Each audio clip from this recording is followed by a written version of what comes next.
Good morning. Welcome in, friends, to another episode of Morning Ritual. Hi. How are we doing? How are we feeling? How is the morning treating you? Spoos brought me coffee. Spoos coffee. Mm-hmm. Spoon's coffee. I had to make my own tea and coffee because I'm a lonely bitch. And don't nobody make me shit but me. Are you a lonely bitch or are you self-sufficient? Yeah, strong, Hey. independent. I'm a strong, independent goose who don't need no penguin. Yep. There you go. Good I have to morning. make sure I represent, of course. Yeah. Right. There's the mandatory mention of Chicago. Yeah. Good morning, Lauren. Good morning, Sphinx. Thank you for that resub. Good morning, Stacy. Good morning, Alien Jace. Good morning, Tom. Good morning, Kat. Good morning, Bella. I love you. Hey, Sim. See, I need to have Sim over here. Sim will treat me right. Good morning, Sim. Good morning, Derek. Good to see you today. Good morning, Nick. Good morning, Alicia. How is everybody today? I see Lauren made some bread, but it needs to rest. You can tell that Anita is the nice host. Because it's too goddamn early in the morning for me to remember everybody's goddamn name. Yeah, that's big facts. I'm just like, hello username. Hello username number 2. Welcome to the show. She's calling them the actual name. like I love y'all, but shit, I barely remember I'm Noir when I see Noir Nicholas sometimes. Yeah, right now your username on Zoom is Uther still. Because I'm too lazy to change it. That's right. And you know what? Valid. I mean, I should change it now that you called it out. Still not going to. No. It's too steep. Oh, fuck you, Darby. Fuck. I love that that's continued over to here. I didn't read who fucking did the message. I just saw something highlighted, and now my morning is ruined. Laura update. I was gonna ask who's hungover today, but listening, it's Nor. I mean, okay, on that vein, y'all didn't tell me this existed, and fuck you guys for that, because this is delicious with alcohol, and I went too hard in the paint on it. Oh, What is it? Cherry Pepsi? did I show you? No. Or berry Pepsi? You knew about it? Did you know about berry Pepsi? There was a berries and cream Pepsi that came out a couple of years ago. Berries and cream. Yeah. It was okay. It was like a berry vanilla. It was like a limited edition one. Yo!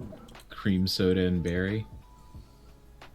Sounds pretty good. Yeah, it was a Canadian thing. It was a Canadian thing, and it got brought over. Yeah. Oh, fuck. God damn it, Canada. If y'all still have berry and cream, could you send me one? Yeah, they're vanilla cherry. Yeah, vanilla cherry. Oh no, this is just berry, and it's so fucking good. And I mixed it with Crown Royal all night, and I went. Oh, you opened the bottle of hard Crown Royal? I had to go get another one. Morning, Darby. Good Okay, morning. Good morning. Good morning, Rule 6s. Rule 6 is also known as Dylan. Bury me in the ocean with my Pepsi. Sounds very good. Morning betrayal. Lord have mercy. You see what I got to deal with over here, D? It's gonna be the whole thing. They woke up. They woke up to do this to me. I want you to realize that. They woke up on a Saturday morning like, we are finna fuck with Noir today. Yo, that's actually true though. Yeah, They we made sure they got up to do this. We had berry Pepsi, and yeah, we also had mango Pepsi a couple of years ago too. Of course, fight us, Noir. We're ready. Well, first off, Lauren, I'm not finna fight you because I know I'd lose. I'll fight the rest of these scrubs. With like you casually posted pictures of like 82 swords, like, man, look at all the swords I've got to practice with. No, you can chill. You can chill. If the rest kind of gets the fun flavor while you're stuck with the generic flavors. That happens with the Western provinces too, Derek. You're not wrong there. Like the Pineapple Crush, that's really only available in the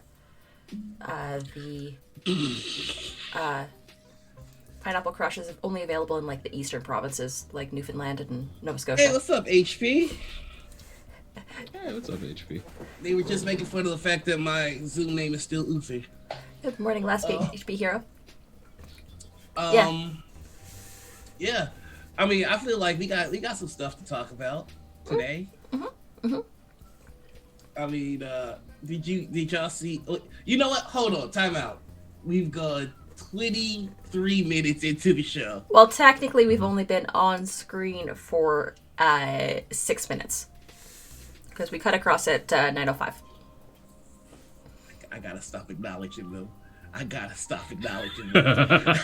gives them power. And it's from so many of my favorite people. That's the thing that's killing me. It's Darby, Bella, Kelsey, and who the fuck else is doing this bullshit? And Alicia. Like, I just... Yes, Kat, Pineapple Crush is a thing in the Atlantic provinces in Canada, and it is divine, especially if you mix it with gin. Oh, we have Pineapple Crush here. Ooh. Yeah, I've had Pineapple Crush before. I've never mixed it with gin, though. It sounds good.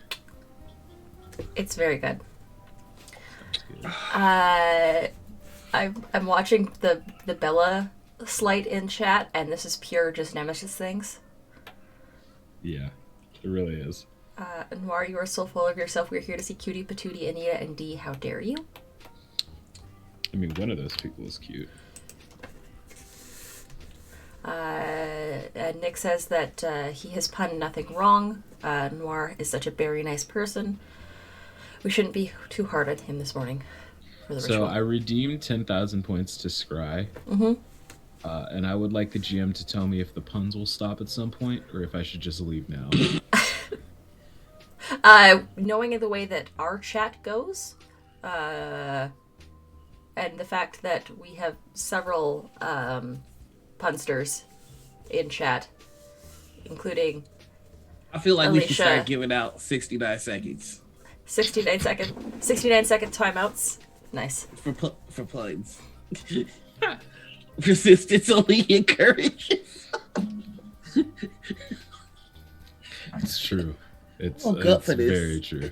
Yeah. I was trying to know that I was like dead to the world. I was having a good sleep because I got lit and drunk. Like I got turned real hard last night, and I went to sleep, and it was that good sleep where when you wake up too early, your head hurts. Yeah. You know what I'm talking about? Yeah. But I fought my way through it because I was like, we gotta do it for more than ritual. We gotta do it for the fans. And then I get here only to find this horse shit. God I'm just kidding. I love bless. y'all. Hi, Jamie. Right, we have been live, not actually on air, but live for 25 minutes, and we have not gotten to the intro. So let's fix that. You're gonna steer this back on the rails. I'm gonna put us back on the rails here. Yeah. So it's like you say that it's not like been like it hasn't been like this every Saturday that we've been doing this. Alien, I believe in us. I believe at some point we can grow. Are intros even a thing? I don't think they exist. You know what? We gonna make it happen. All right. So hello everybody. I'm Noir.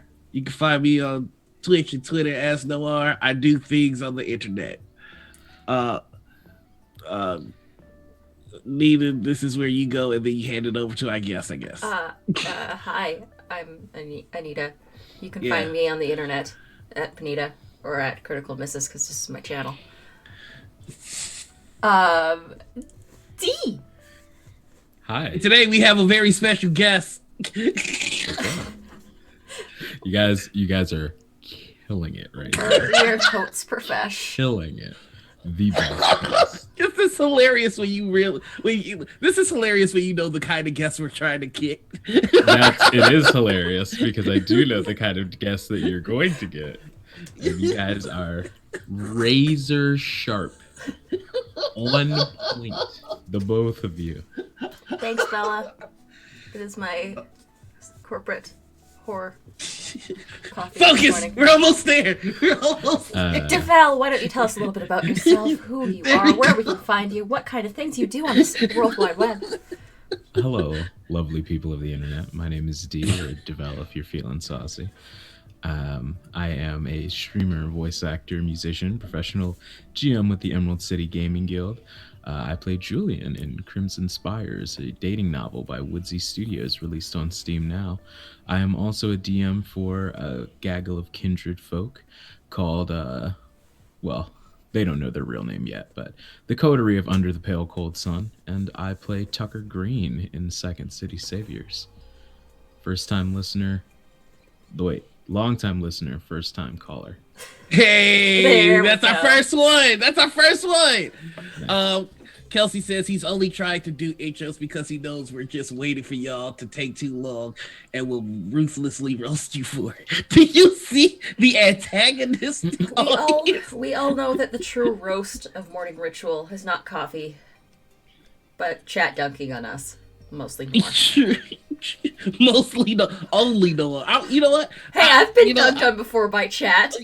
Okay, you know what? Okay, that's fair. How about this? How about we have this is Anita's day to get dunked on. Everybody dunk on Anita.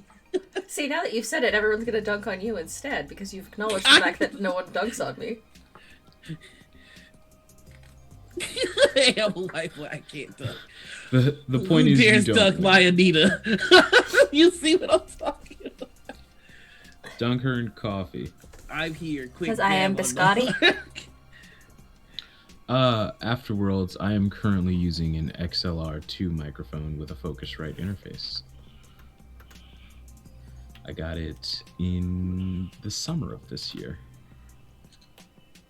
It's cool. But, yeah. Morning Ritual, right? Callie Storm, thank you for that follow. It's good to see you. Damn, Ryan. Look, we're not going to be me too, Anita, nor the guest. It falls to Nora to be the hero. You like being the hero, don't you, you son of a bitch? That's a deep cut. So, for those of you that don't watch my Dead by Daylight streams, I was playing Dead by Daylight with Ryan. It got to a point where things were not looking good for us. We just got the door open, but the killer was right on our tail. And Ryan was like, "Don't worry, I'll save you. I'll be the hero." And I crossed Ryan over and I ran in front of the killer. Jeez. So I could be the hero. And now this is my comeuppance. You know what? Wow, maybe. Also, it's my birthday week, so you can't. The chat is legally not allowed to dunk on me. Yeah, they're gonna veto that. Wow. Jeez. You hate to see it. You hate to see it. Sorry for this betrayal. We get to roast you in the Dead by Daylight streams too. I almost forgot. Kelsey is on my ass, yo. Yeah. Yo, Kelsey woke up with some energy. Kelsey's coming in hot. Yeah. I got a roast-proof vest for my birthday. Well, let's talk about somebody that has genuinely earned some roasting. Have y'all seen this flow chart that's going around to help? Oh my god, yeah. Yeah. Wait, what? Boy. Yeah.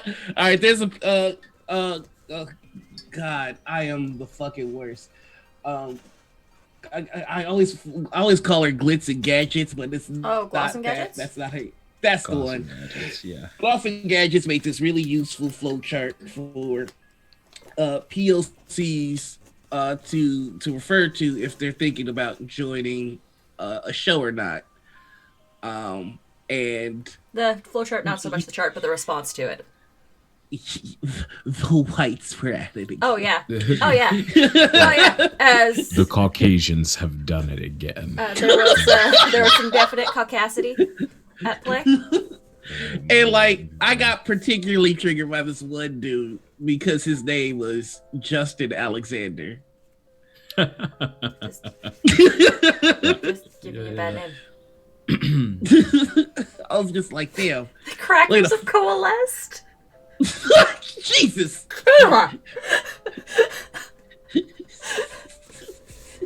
I knew I liked you, Kayla. I knew I liked you.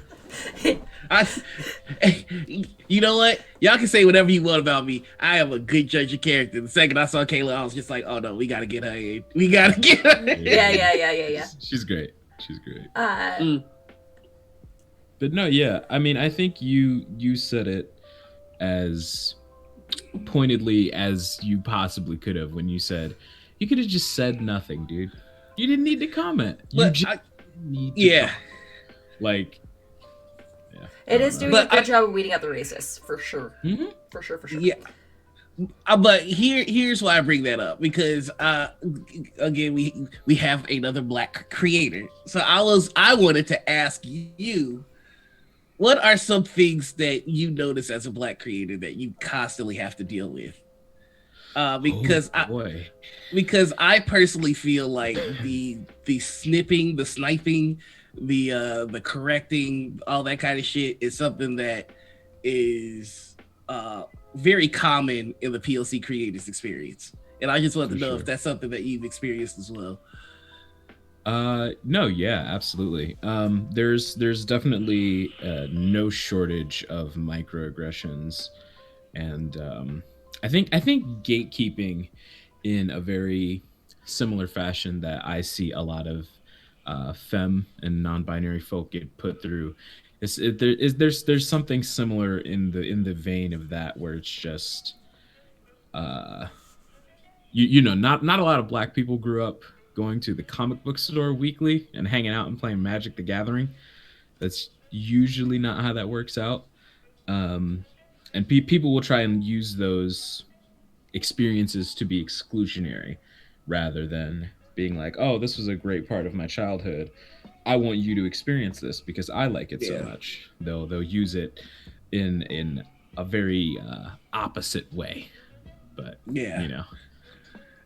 I mean, Sphinx, though, he felt guilty because he wasn't doing any of those things in the space, so he decided to cover that by dunking on Gloss. Yeah, I mean, and the thing is, I only posted the one video in response to that, but I had 4 in total. But it basically boiled down to what that last one was. That a flowchart by its very nature is designed to do one thing. It's designed to tell you where the trouble areas in any given situation are. Right. So if you are running a channel or a community and you take a look at that flowchart, and the flowchart basically tells you that from the perspective of a POC, don't feel comfortable in your space, then that doesn't mean the flowchart is broken. That means that there's a trouble area that you need to fix. There is something that he said in particular that really kind of pissed me off, which was like, I have a sizable audience, but you're telling me that, you know, I can't cast any Black folk. Well, one of the things on the flowchart is, do you have a friend or somebody that you trust? So from the PLC perspective, if you have a large fan base and you can't find one Black person to vouch for you, right, then that's the problem. Like, he was busy spending so much time going, well, I have to create a Discord. And my guy, what's so hard about creating a Discord? I'm doing it right now. Like, it's not done yet. It takes some work. But like, if this is what you want to do, then fucking do it. But again, afterwards, I can link the flowchart in chat. If you just give me 2 seconds, I can pull it up because I literally just favorited it this morning. And I was going to retweet it into my feeds after we were done with the show.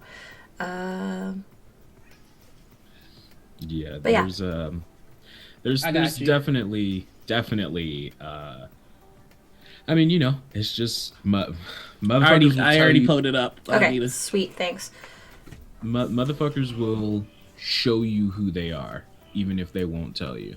Yeah. Like, Yeah. if there is cultivating a space where any marginalized people can feel safe to engage takes work. I mean, no one's saying that it doesn't, but that is some of the most worthwhile work you can do as a creator, is to make sure that your space is safe for anyone who wants to engage and enjoy your content. And for someone to literally post a diagram on how to have more people come and enjoy your stream, and for you to be like, you want me to work? Like, I'm not Gloss here did to a whole work. bunch of free work for you. I'm here to throw dice. What is all this affirmative action you're talking about? I mean, and one of the things that really, I mean, there's just a bunch that got to me about that. And again, it's going back to what you said. It's just like somebody is giving you the keys to make sure that PLC feel comfortable in your space. And you're just like, well, your flowchart is telling me that I'm bad, so your flowchart is bad. Right. Like, no, that's not how it works. And two, like the dude admits, I'm new to the space, and then proceeds to try and dunk on Gloss. Like, you have to understand that is the pinnacle of white privilege. That is the pinnacle of the shit that's frustrating us. You don't get to come into an NBA locker room as somebody that I'm interested in playing basketball and tell LeBron James, you know what? That dribbling advice that you gave, I don't like it. It's wrong. Like, my guy, who the fuck are you? I'm an Edie winner and I work at Atlas. That's great. But you ain't nobody in the space that you're trying to dominate. She's running what is going to be the next critical role. And you over here talking about I'm new to the space, but what you said is wrong. It's you don't sit your silly ass down. Stacy, LeBron, you're pretty good, but as a golfer, let me give you some tips. Essentially, I mean, it is almost impressive how people can, just come into a space and just immediately show off their contortionist skills by shoving their foot, ankle, and thigh all the way down their throat. Yep. Like, you could not have. I can't think of a worse way to say, hey, I'm gonna be a piece of shit in this space. Like, that's your opening move, my guy. That's something. I mean, doing this show, we talked to a lot of amazing guests and just amazing people, and like, I know I've got an imposter syndrome going on real hard. We've all talked about our imposter syndrome. And like, you talk to people like Sephi, and Sephi has her doubts. You talk to people that are just fucking titans in this motherfucking space. Yeah. And we all have our fucking doubts, and we all have our worries, and we all have our concerns. And then this guy walks into the space, and this looks at the best of us and says, no, you're doing it wrong. Better. I can do that better. Also, I'm new to the space. Like, dude, that is a level of comfort that I almost wish I had. Like, I'm saying, dude, if could you imagine if some of the other people in this community had the bravado and confidence of a mediocre white man? Like, you might actually take over the planet. Like, it's astonishing how people, and then, there are also, that person struck me as the type of person, because I did like run through his Twitter profile for 30 seconds, and he strikes me as such the type of person who's like, I can start a TTRPG stream, this is easy. And it's like, he just had that air about him of like, I can do this no problem. And then he's met with like one work request that's like, hey, this will help make your space safer. And he's already like, whoa, whoa, whoa, Whoa. I didn't sign up to this to do work. Hold on there. What Hold do you on a mean? minute. Yeah. But I mean, you know, it's a mediocre white guy, so it means that if he does actually put in like a fraction of the work, be wildly successful. It's true. But yeah, hold up. Safe for whom? I mean, and I think, starting to do this stuff full time and developing shows and like working the production side of it, it's hard. Like, I mean, if you're watching this and you're interested in starting a TTRPG space, like, all of it's hard. Oh, And that's yeah. not to say don't do it. But what that is to say is, like, you're not gonna turn on a camera and then be Matt Mercer. It's not. There's a bajillion steps in between that you have to do, and then there's 10 bajillion more if you want to do it and still be a decent person. Because there are shortcuts you can take, there are corners you can cut, but it's most likely going to be at the cost of somebody's feelings, somebody's agency, or somebody's time, and you don't want that.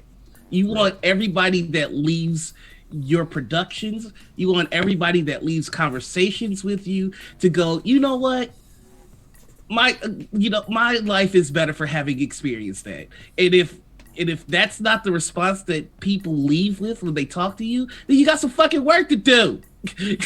I just also love how a lot of mediocre white guys, when someone like a POC or a femme in the space will come up with an idea and post it on Twitter, there is no shortage of mediocre white guys that will come out of the woodwork at any given point in time and say, well, hey there, I hear that you're looking to do this thing. I also have this thing that is a similar thing to what you're going to do. Would you like to collaborate? Talk about it. We're going there early, kids. We're going there early. It. I knew we were going here, but we're going here early. We're going here early. Yeah, a lot of motherfuckers. Like it is. It. Go ahead. No, go for it. It's funny to watch those people just like pop up and pop out, like like you said, out of the woodwork, out of thin air. White men will materialize and be like, network. It's like, firstly, that's not networking. That's leeching. Let's be honest. Yeah. And it's like, that's so people who don't even try to hide how disingenuous they are with stuff like that. It's incredible, honestly. On a certain level, to be not only just so blatant but so openly like, I'm gonna pop up to see if, hey, you want to collab, and then I'm going to disappear and never be seen again. I'm never gonna raid your streams. I'm never gonna like shout you out. I might not even follow you. Like, probably won't follow you. That's the thing too, is they're never people that follow, and they just disappear as quickly as they show up. And that's the thing. Like, my guy. Okay, sure, you have a similar idea that's in progress. How far along are you? Have you made a channel? Have you done overlays? Do you have guests in mind? Are there people that you know that you want to talk to about these things? Do you have music lined up? What's your plan for social media? Are you promoting it yourself? Anita, if they had all that, what would they need you for? It's like, they bring the charisma. Okay, so it's almost a tradition. No, not really. It's almost a tradition that whenever I announce a new project that I want to do or that I'm going to do, that I'll hit these two up, like, check out what I got on my DMs. Or like, sometimes if it's especially brazen, I don't even need to, because they'll do it in the comments. Now, I don't know if y'all remember how Dr. RPG started. Dr. RPG started as a shitpost. It was just like, it would be cool if someone da-da-da-da, right? And everybody, for the most part, everybody was in my mentions going, fuck that, Noir, you do it. Do it, Noir, do it. And I was like, okay, I'm gonna, start to do the research to see how one does something like this. I remember with Dr. RPG, because it was like my first project that I was just like, you know what? I'm actually going to try it. There was this guy that was just like, oh, that's a good idea. I'm going to do that. Thank you. And I'm like, well, no, like I've already said at this point that, you know what, I'm going to do it. And they were just like, well, should have posted on Twitter. I'm going to do it. Bye. Like, and I was just like, okay, like I can't stop you. Like there's nothing I could do legally, but that's a pretty dick move, buddy. He was just like, well, next time consider what you put publicly on Twitter. But did you ever see or hear from that person again? So here's the deal. I'm gonna say thank you to that guy, because chances are, without the pettiness that I need to actually follow through, Dr. RPG probably wouldn't have started. Like, I was like, yeah, I'm gonna do the research. I'm gonna see how to get it started.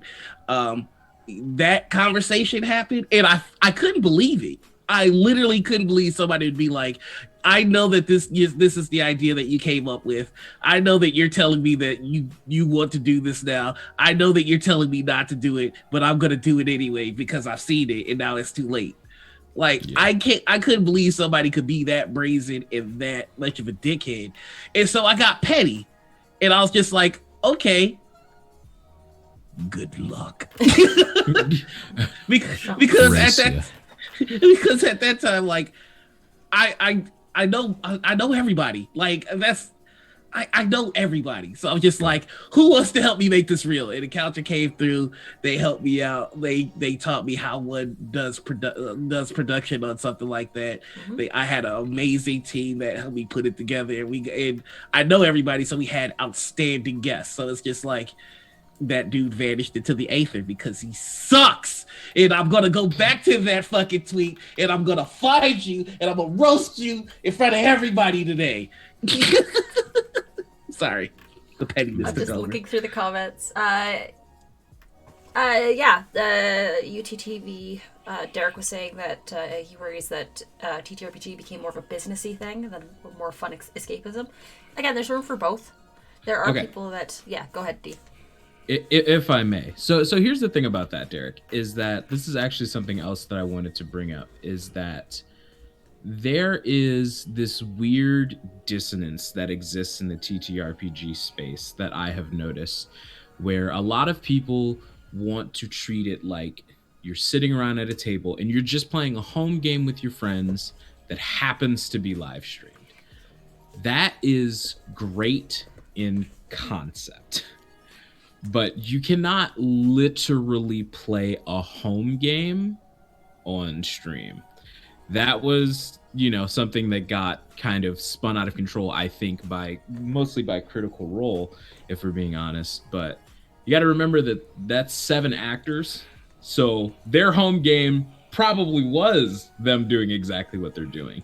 And people who don't have experience in acting and experience in heavy role play, you have to be aware of the fact, you shouldn't be aware of the numbers because fuck them, but you have to be aware of the fact that you are putting on a show for people, that what you're doing goes beyond just your personal enjoyment. However many people you have at the table are telling a story for the audience. And it's also for themselves, and it's a story that, they all want to tell and participate in, but you also have to be conscious of the fact that you have an audience there. So I don't think that TTRPGs having a more solid business model takes away from the escapism that you can find in a TTRPG. It's just a different type of escapism. It's kind of like, esports doesn't make your personal gaming less fun. You know what I mean? Mm-hmm. Like it's just two separate categories, or at least it's growing to be, at the very least. And I think that's that's something else that needs to be communicated more clearly between content creators and their audience. And I try to be very upfront with the fact that I do want this to be a career. I do want this to be how I make my living. That being said, now that that's on the table, let me tell you the standards that I intend to hold myself to, the goal, and how I intend to monetize this. I feel like there's a level of transparency that that is missing, that needs to be communicated more clearly. Right. I one of the things that my brand is all about is making sure that everybody who sees us on on streams and on this channel understands that they can do it too. And if I can make a living doing that, if I can make a living pulling somebody out of chat and going, hey, no, don't just watch, like, come on, play, like, come on, like, basically my business model is come on, no, not just me, you too. You're that guy at an improv crowd who gets everybody in the crowd involved. Yeah. Right. I mean, because this is fun, and this is my life. This is what I enjoy doing, and I feel like there's room for more people. So if I can teach people to be comfortable in front of the camera, know how to talk in front of the camera, know how to know what fake live is and what real live is, just know how to do the TTRPG stream stuff. Yeah. Right. Then it's a win for me. Yeah.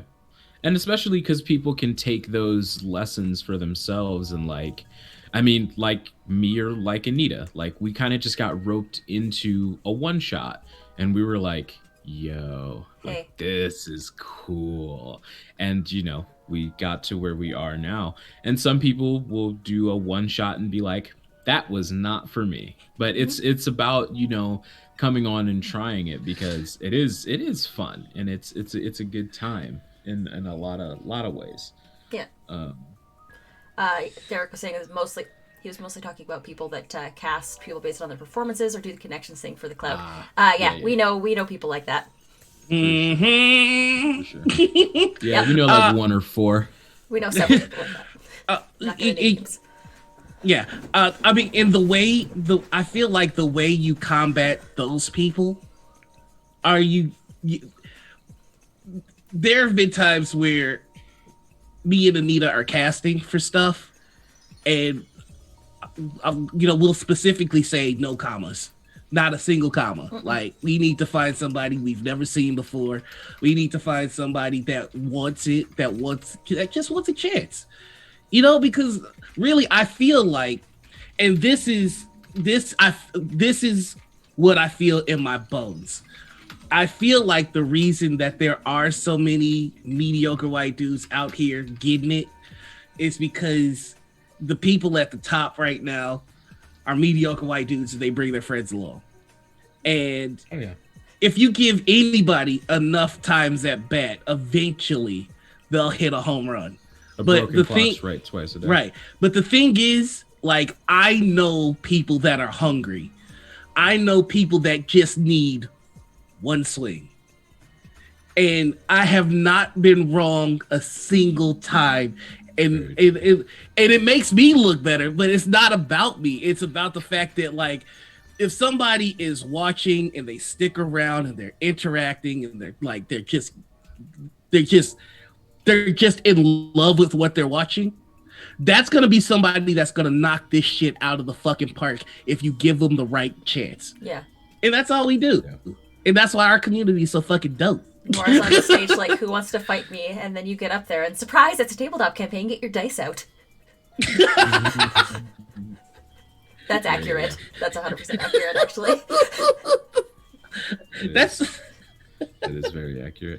And that even extends into the more the different things that I do, because that's definitely a big facet of the voice acting community. And it's the reason why you'll always find out that like fucking Nolan North, he was in this game too. It's like, yeah, he's in every game, because at this point he knows the voice directors at such big studios on like a personal level. So anytime they see an opportunity, they're like, yo, you want this? And to a certain extent, I get it. Because like, if I get an opportunity and I'm like, Noir would be perfect for this, I'm not gonna just grab Joe Schmo first. I'm gonna be like, yo, Noir, like, you wanna jump in on this? But like so I get it to a certain degree, but it can be frustrating when, you know, you are one of those people who are like, dude, if I could just get on just one fucking show, if I could just be on Roll 20 Con, if I could just be on Critter Hug, like that would be it. I'd be off to the fucking races. It can be frustrating to watch, you know, people who not even gonna go there. Like people, it can be frustrating who get to the watch same shots. People who get the same shots. I think Right. that's the best way Right. to put it. Like it gets to a certain point where it's just like, how much more of a spotlight does one need? And again, it's that whole leave the door open behind you. Like, you know, make sure that when you get in yours, that everybody eats. And I think it does feel like in this space there are some people that don't really consider that. There are some people who close the door behind them and then lock it twice Put the deadbolt instead and the of latch leaving on. the door open. Yeah. just like Call of Duty Zombies, just put Exactly. plates of wood on that But Yeah, Derek says it's very similar in the video game industry. You try to find someone to give your chance, and then you make a name. People recognize you for what you did and your connection. It's all. Yeah. It is equal parts of who you. It's not equal parts of what you know and who you know. Yeah. In a lot of ways. I mean, I think that's why, you know, it really does pay to put thought behind your projects. You know, and when I say that, I mean, like, you need to think about more than the numbers. You need to think about, how is this helping build the foundation of somebody else? You know, how can I make a thing that somebody can get over by having on their resume? You know, Right. you know, and again, this is not me taking credit for shit, because I need y'all to understand that Anita killed this shit. But I had the first guest I had on Dr. RPG was Anita, and Anita knocked it out of the park. Just effortlessly knocked that motherfucker clean out the arena. Right. Me? With that, like, next thing I'm hearing is Anita's on all the things. Yeah. Like Anita kept messaging me. They keep wanting me on their shows. Like, I can't do it. Like, what's going on? That's I the was just problem. like, done. Time zones. I know, right? But that's the thing. You need to make sure whatever project you're on, you're giving somebody space to show off who the fuck they are. You know? Right. Yeah. Because that's all talented people fucking ever need, is just a space. Like, and that's what I want to make with all the shit that, you know, we're doing here. For sure. So many amazing people in the wings, but no, let's cast Jared fucking Leto or some shit. Ooh, talk about it. Same for Chris Whitman. They don't want to talk about it. I mean, and the thing that's really obnoxious is sometimes you can look at a casting and go, "Oh yeah, they did that for their audience, like they did that for the follows." Like there's almost. It couldn't be because of their skill. It couldn't be. So, Why Jared Leto when way. you can get Benedict Cumberbatch? Ah, yes. Straight out mayonnaise for Miracle Whip. Tag in, tag out. But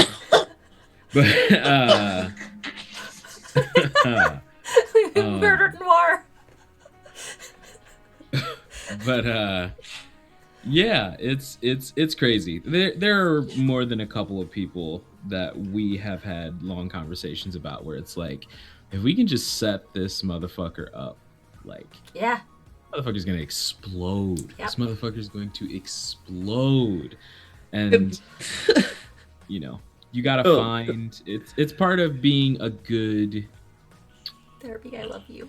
having an eye for that kind of thing is really helpful because, you know, like Noir said, it not only makes you and the content you're making look better, but it also just gives people a platform, and it gives people something to point to that you can say, look, I've done this. Like, that was one of the biggest things for me.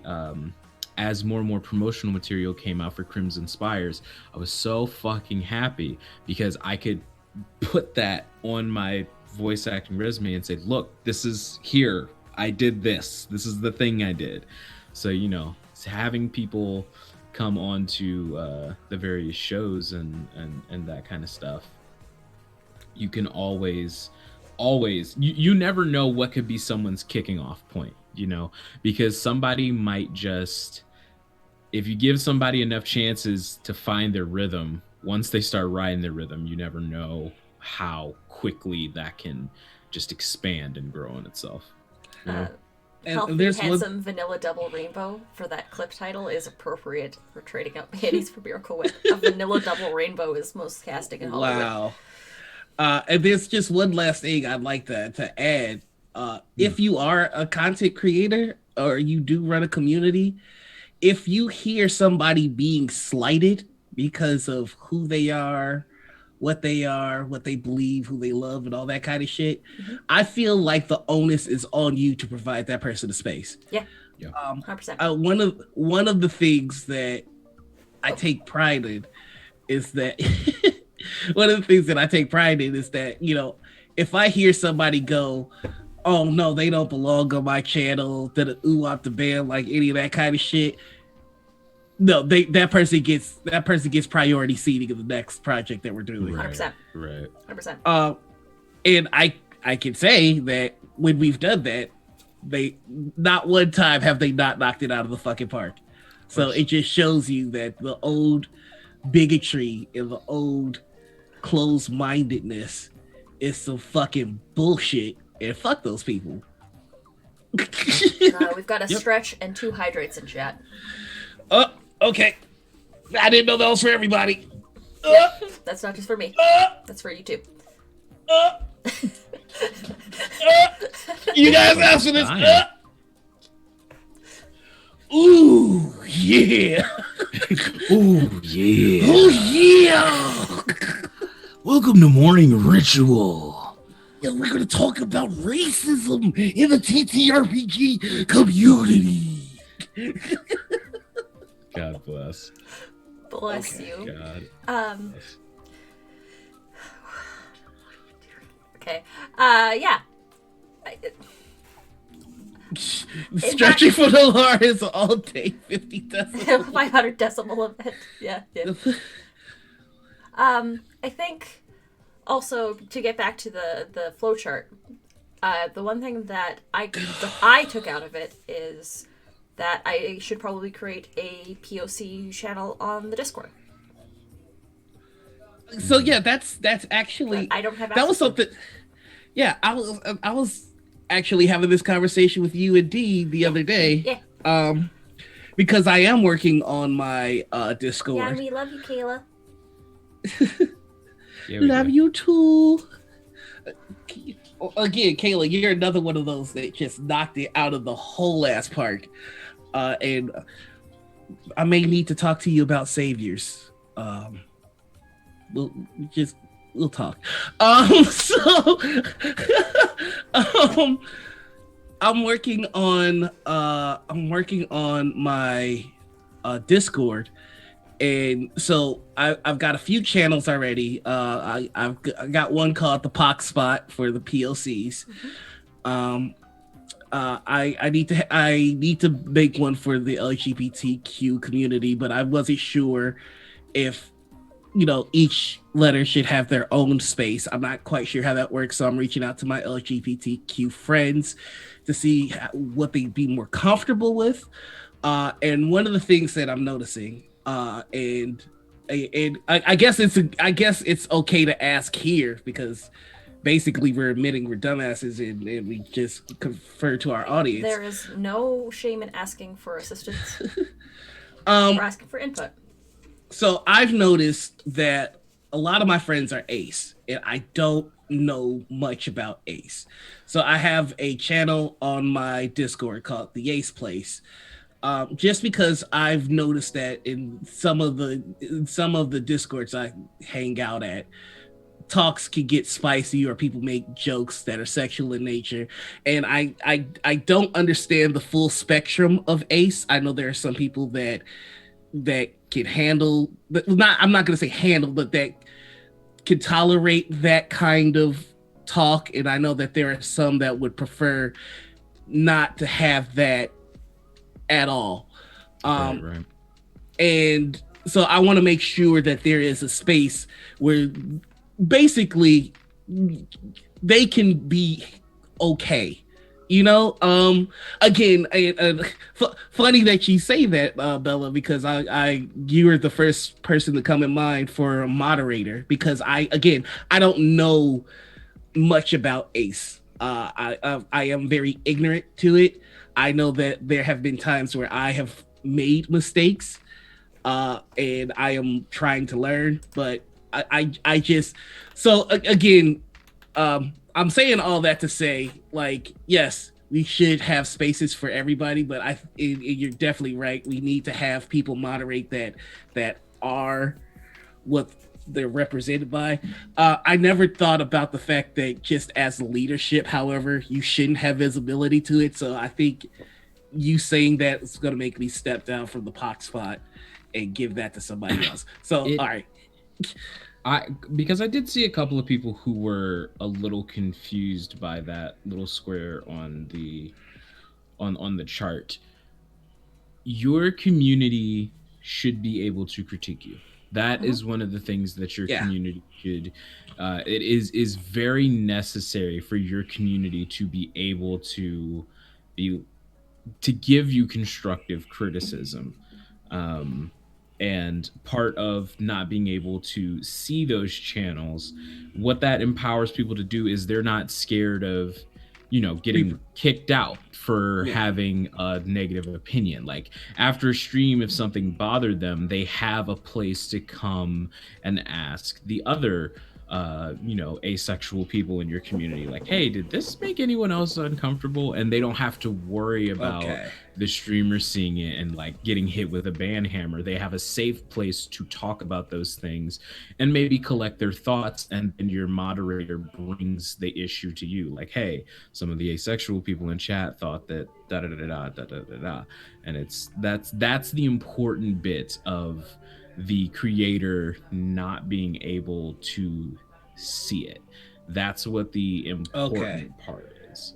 I was worried that by creating separate spots for everybody that it might seem like, yo, y'all can chill the fuck over here, like, and the rest of us for the party. Like, I did not want it to be seen that way. Right. Aw, but yeah, Bella, no, you're absolutely right. Nemesis shtick aside, Noir loves you too. No, absolutely. And this was actually brought on by Bella called me out for some fuck shit that I did. I didn't realize that it was fuck shit at the time, but Bella pulled me aside and was just like, yo, this is fuck shit. And I definitely stepped back, and you got it. The best thing you can do for your friends is check them, and I don't understand why people don't understand that. Just check your friends early and often. So yeah, Nick says that making the space isn't forcing them to use the space, it's just providing them a place to use it if they need it. Okay, I was worried about the aesthetics. I didn't want anybody to feel like I was just like, hey, you can take your ass directly over there. Yeah, it's not forcing it. It's just you're giving them an extra space. Yeah. Okay. You know what? I think the reason that I had that fear is because this is a lesson to take with you. When I got invited to a certain Discord, I got invited to the POC spot, not general. Oh well. Huh. So don't do that. Yeah, maybe don't do that. Maybe don't do that.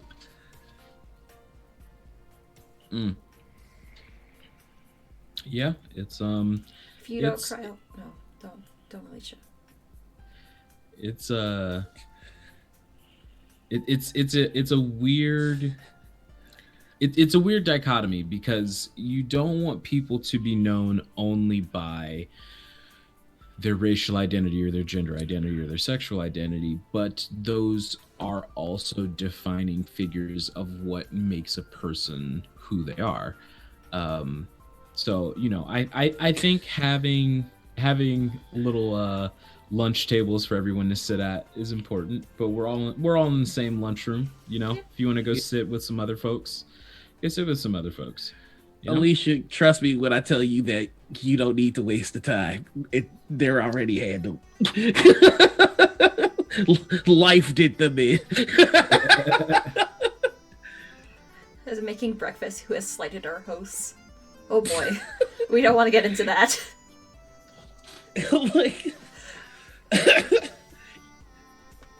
Yeah, with the lunch table metaphor, there's always a spot at my table. You can sit with me. Absolutely. You can sit with us. These hands are rated E for everyone.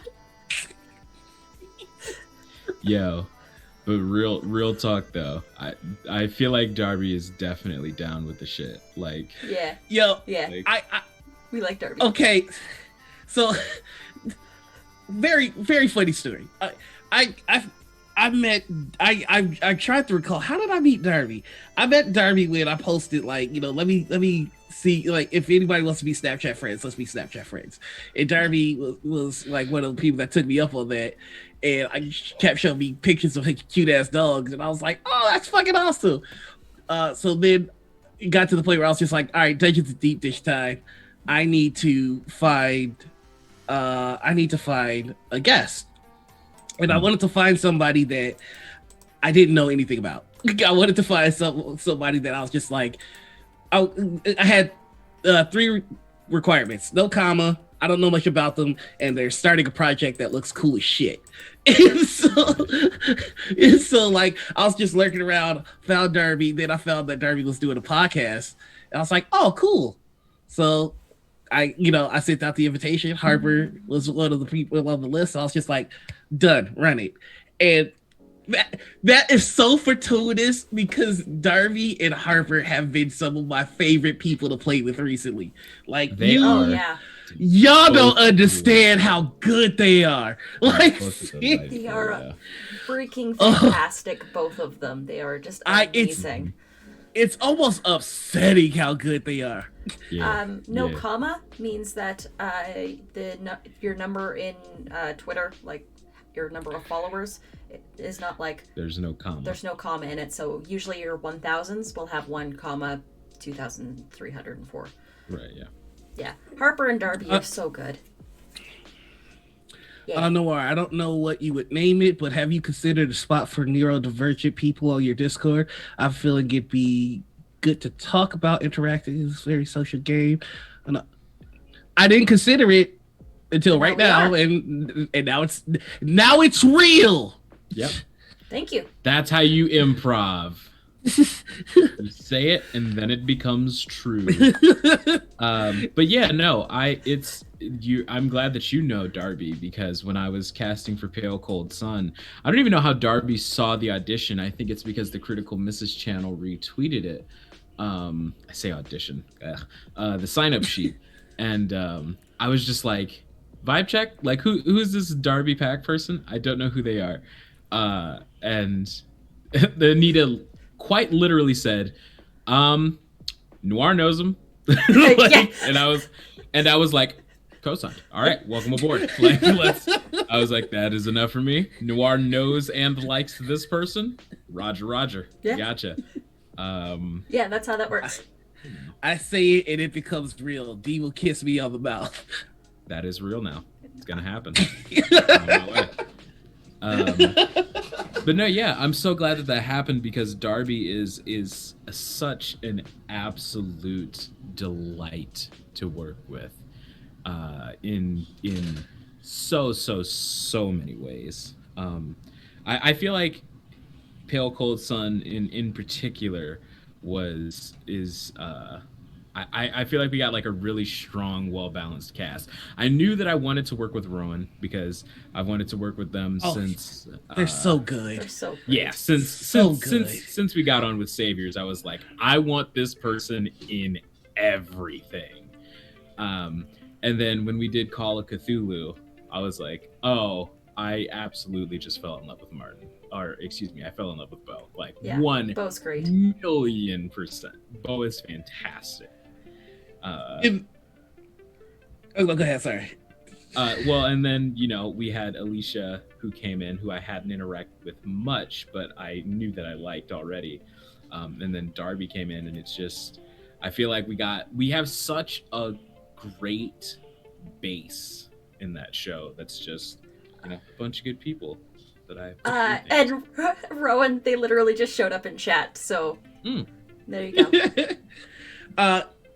Here's some, like, I do a lot of random offline games, and I've got some other players in the wing that I can't wait to bring to camera.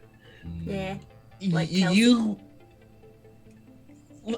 don't understand the disaster force that is Kelsey, and I cannot wait until we get her on the stream. It is going to be. Get a message from her the other day that said she wants to be in a one shot, and I'm gonna make a one shot, and you're gonna be in it, Kelsey. It's gonna happen. And the thing is, the game that Kelsey played in, there are a bunch of other people that I hadn't played with. They're all so fucking good. But the thing, like, just when you meet, like, okay, so I did not understand the disaster force that I was playing with. Usually, when you're playing with people as a GM, you can kind of go, okay, this is going to be the person that blows. Right, here's my wild card. So let me brace for this person. The person that I braced for, nothing. They played it straight. In fact, they were trying to save the day from Kelsey. Amazing. Rowan has had classes with Kelsey, and so they completely understand that chaos energy. It came out of nowhere, and it beat me the fuck up. Like, okay, so I didn't ask permission, so I'm not gonna give everybody's like Twitter stuff, but I played with Vivacia, Cora, Kelly, and then I played with Kelsey. And he also played with Sphinx was in there too. Yeah, I played with Ryan as well. Yeah. And so Ryan's character, I've got plans for, is all I'm going to say. Oh boy. Interesting. Amazing. Lowly Throne people might have a conversation with them. That's all I'm going to say. Sounds I'm good. very excited. Yeah, but I just, Chaos Force. Mm-hmm. Chaos Those Force. are the best people to have around. But Go ahead. Oh no, go ahead. Sorry. I was just gonna say that is the role that Ray plays in our vampire game. Is Bo's character is just like, all right, what the hell are you gonna do? Like, how are you about to impact this thus far? Mm-hmm. Mm-hmm. And that's why it's best to reach out and find new players.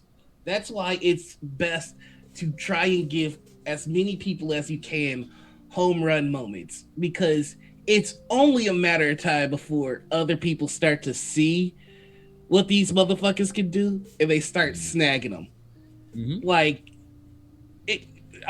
that's like it's already, it's like, I didn't find Bella. That Bella was found by Honey. But like, I was in one game with Bella, and I'm already starting to see her everywhere, as I should. Bo signed up for a random game of System Shock with us.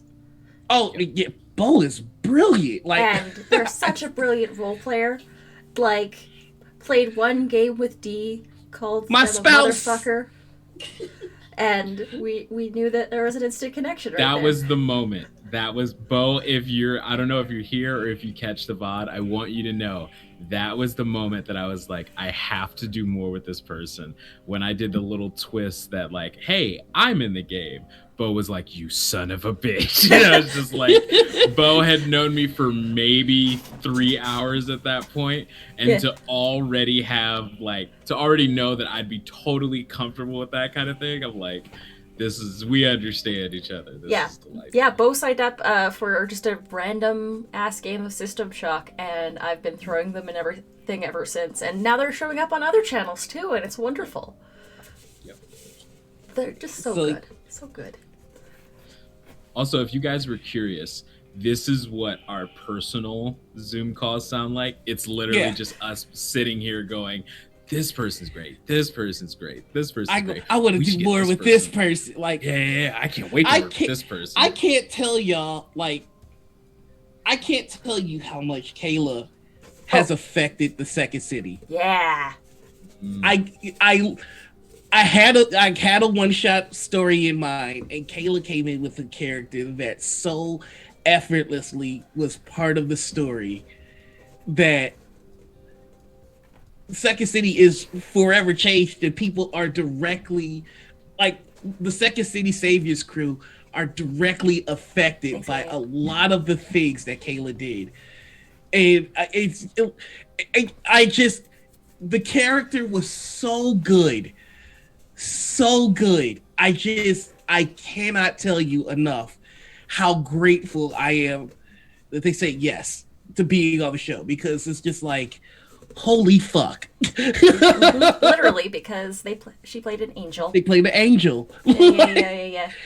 Yeah, System Shock is a one-shot show. We're working on rebranding and revamping the format because I realize that it's a lot of confusion when people hear the name System Shock and they immediately think of the video game and not the... So it might be called System Crash or Crash Course coming up in the future. Rebranding is a thing. Just stop sending me pictures of Kitty and you fuck. Like, why? Why always? Why always this? Oh, little old me. God damn. Darby is such a menace in the best way possible. The Gideon never stopped. I adore it. True fact, the one shot was going to be my last hurrah in stream TTRPG. No. No. Yeah, no. Respectfully, Kayla. Respectfully, Nope. We decline that resignation. The TTRPG space is not done with you yet. Yeah, we are giving you back your badge and your gun. Get back out there. We need you on the force, goddammit. You're the best cop we have. Yeah. Look, the mayor's on my ass. And you know I hate to turn to you, goddammit. But we need to get the goddamn job done. On System Shock, so far we've done Monster Hearts 2. We did one particular harbor. We did something called Cram, which was a compressed roleplay adventure module or something like that. We've done one particular harbor. We've done. There was a mini RPG written by Jess or Angry Nerd Girl called Coven at the End of the Lane that we played. That was gorgeous. We still have Alicia, Bella, Bo, and Ray and I were all in that one shot, and we are now sisters for life. Coven sisters. And of course, Gunhammer. Yeah! And we did play Gunhammer. We did play, Jess is an amazing creator. We played the Gunhammer one-page RPG. That was the last one that we managed to play on System Shock.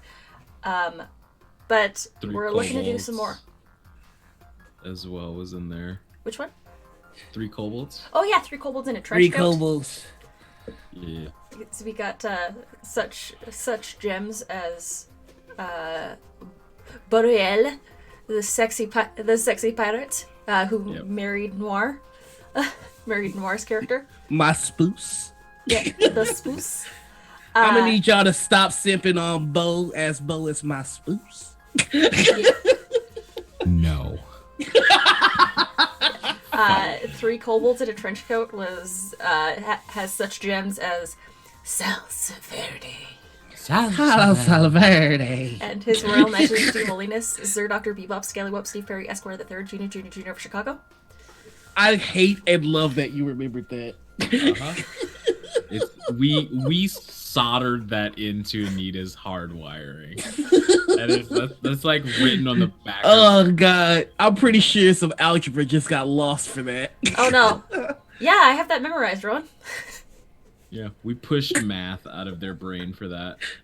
I think it's geometry. do it I don't know how to remember the area of a triangle.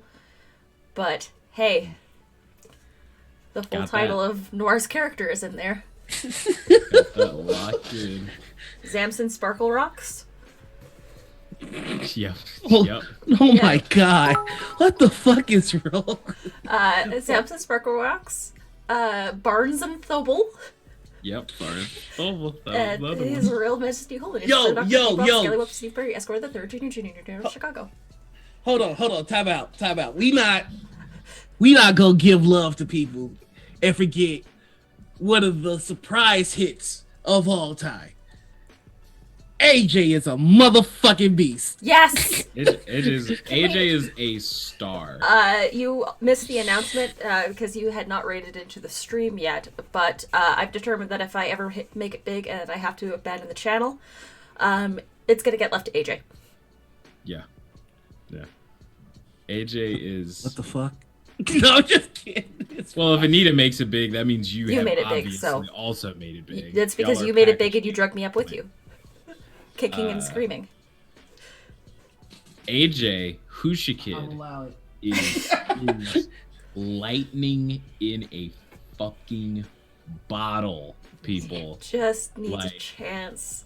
Just needs a chance. If we give that kid the facilities, I call him a kid. I'm almost definitely younger than he is. Yeah, If yeah. we give him the facilities to do the shit that he wants to do, dude, like that motherfucker's gonna outpace 90% of the TTRPG community.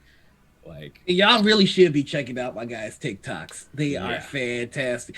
You know, he's I can't believe I forgot already. He does a She-Ra cosplay For Bo. and for Bo, and it's on point. It is on point. Like a lot of the people in our community are actually really dope at TikToks, and I feel like we need to so give bad them at more TikTok. love on TikTok. Bella is solid on TikToks. I love her TikToks. Kelsey is just hilarious on TikToks. I'm gonna put out a list of my favorite TikTokers. Yo, I fucking love them so much. Yeah, the Bo cosplay is the most perfect of Bo cosplays. yep. I see what you did there, Ryan. But seriously, y'all should see Ryan's pocket watch collection. It's actually really dope. Neat. Yeah. But that's not the TikTok we're talking about. We're gonna. That's what I did during my birthday stream. As chat started trying to shower me with love, and I started fighting back by saying something that was singularly special about each and every one of them. I mean, So I embarrassed Ryan. I think we'll probably win that war today. Chat. No. Oh, are we gonna heap praises on Anita? Because I'm ready for this. I've been training all year for this. Yeah, I heap praises professionally. I'm very good at it. Well, if we're gonna do that, review chat for a slew of alt names for System Shock. I can see that. Okay. Well, before we get to that, we've been on the air for an Nah, hour fuck that. and 10 minutes. No, we not so breaking. We should, maybe. Don't you try to hide. Nah, Now we're good. You not running from this love Where you going? affection. Where you going? Hey, look, let's be here.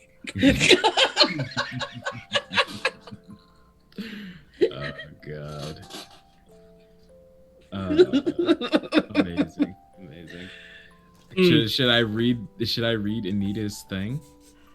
Have we reached the appropriate point? I mean, I think we have. I think we have. All right. So I wrote both Anita and Noir things that are very specific compliments that I think that I think need to be said live. So this is Anita's. So Anita, right? I adore you, and it is incredible that we have known each other for such a short amount of time, and you have so quickly become one of the most positive forces in not just my life, but in the lives of so many people that are around you. You have cultivated a space from nothing in a harsh environment that told you that you did not belong there. So you got a bunch of wood and metal, and you built your own goddamn table, and you invited everyone who has ever told that to come sit with you. You have facilitated and garnered an amount of kindness and joy and creativity that other people are envious to see in a community as young as yours. You yourself are an amazing editor, which I have told you many, many times before. Your ability to enhance not just the lives, but the ideas and the pursuits of everyone around you makes you absolutely invaluable to have on any team that you stake your claim in. I absolutely adore you, and I will always give myself credit, my subconscious brain credit, for coming up with the name Starlight for you, because it fits you flawlessly. If you are put into your environment, you sparkle out of control, but even when people can't see you, you're still shining and burning just as brightly. Was that sappy enough, chat? How the fuck am I supposed to follow that? I should have first. Are you supposed to follow it, or is you? Yeah, you follow it, and then someone else can. No, I mean we can let somebody else follow it. We can maybe Jamie. Maybe Jamie can follow it. Yeah. Maybe Jamie can could you follow that? Because I don't want to follow that. That was really good. Nick also posted in chat. Anita's such a friend. When I was playing with them and Justin, it's an instant vibe, and she deserves all the love. Her insight and care for her characters and players is all-encompassing and vital. So What? Anita, for No, your birthday, no, stop. A bunch of us got together. Pressing some links for us there, Anita. And we got your kudos board. Yeah. Of so many people who all absolutely adore you. I think this is better to follow you up than yeah.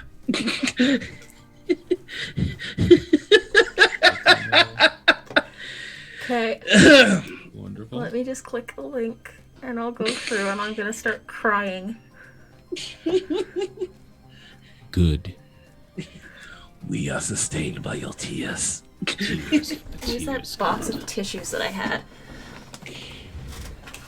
Woo-wee. I love you all. You're wonderful. You're all terrible people, but I love you all. We've been lying to you this whole time. And guess what, Anita? Guess what? You see these two chuckle fucks that are on screen with you? You're stuck with us. So go fuck yourself. We ain't going nowhere. We ain't going nowhere, baby. This is your life now. You're here forever. Oops, you showed me like care and affection. Now I'm your problem. Now I am your problem. Okay, so I have to read all of these? Oh god, okay. You don't have to. I don't think you have to read them all live, Okay. but you know. We got you. We got you. You know. Oh. Oh, look at all you. Yeah, your spoos put together a little secret Discord. Oh my god, of course there's a fucking secret Discord. There's always a secret Discord. Monsters. There is always a secret. Secret Discord? What are you talking about? There's no such thing as a secret Discord. Never. We would never do such a thing like A that. hidden cabal.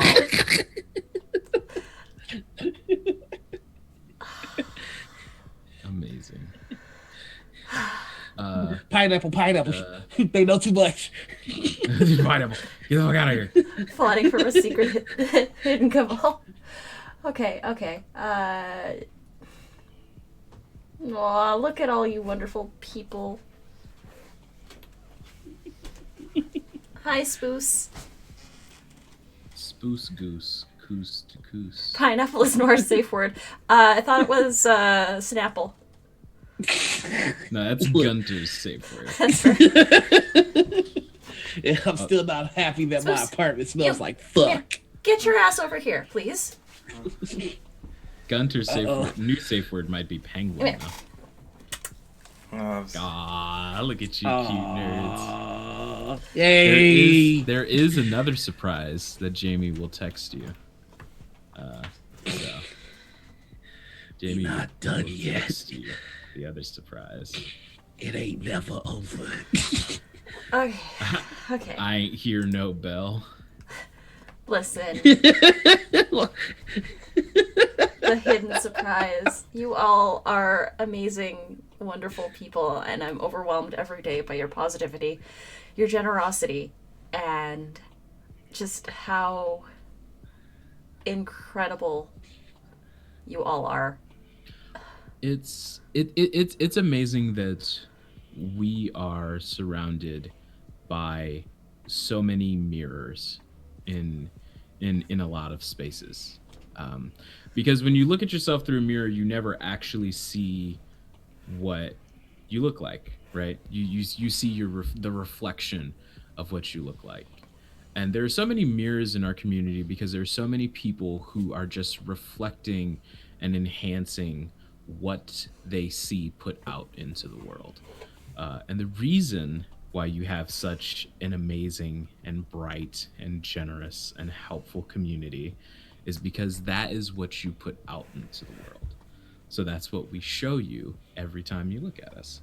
And also, you should look at your phone.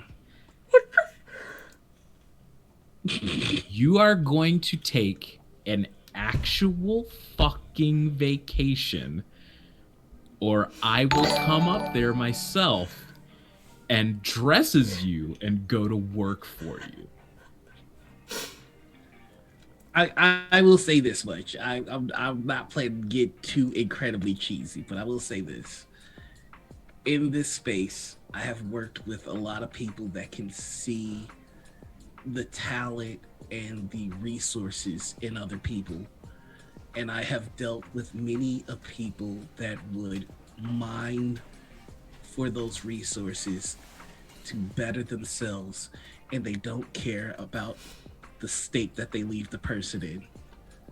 I have felt what it's like to be used up. I have felt what it's like to be appreciated for only one aspect of myself. And I have felt what it's like to deal with people that don't care about the condition they leave you in. It's very rare that I have found somebody that oh god, I hate when I get emotional. Do it. It's very rare that I have met somebody. $250? Yes. That $250 was raised in less than an hour. Yeah. All I'm gonna say is this. I have a lot of potential, and the only reason that I'm able to say that is because you have fought my demons back tooth and nail, and you have stopped them from destroying me, and you've given me the ability to have faith in myself. This has been a very hard year for both of us, and neither one of us would I would not have been able to endure the year had I not been lucky enough to have met you, and I mean that from the bottom of my heart. I love you, Anita. You deserve everything that you're getting, and shut up and take it. I love you too, bud. Noir, you are genuinely one of my favorite human beings on this planet or any other. So, All right. I think it's time to read Noir's letter. No, burn the footage. Burn this footage. No one should know that I have a heart. Burn it. Burn it down. So, So now's a good time to take a break. Is now a good time? We can do that. We can do that. Okay, I need to take a quick break and compose do that. myself because you are all incredible, wonderful, amazing humans. I'm gonna fuck you up, Noir. Oh man, I got a stomach ache. I don't know if I can make it for the second. Hydrate. Okay, we're gonna take a 10-minute break. We're gonna stretch. I'm gonna go cry some more. And we will be back. See you in a bit.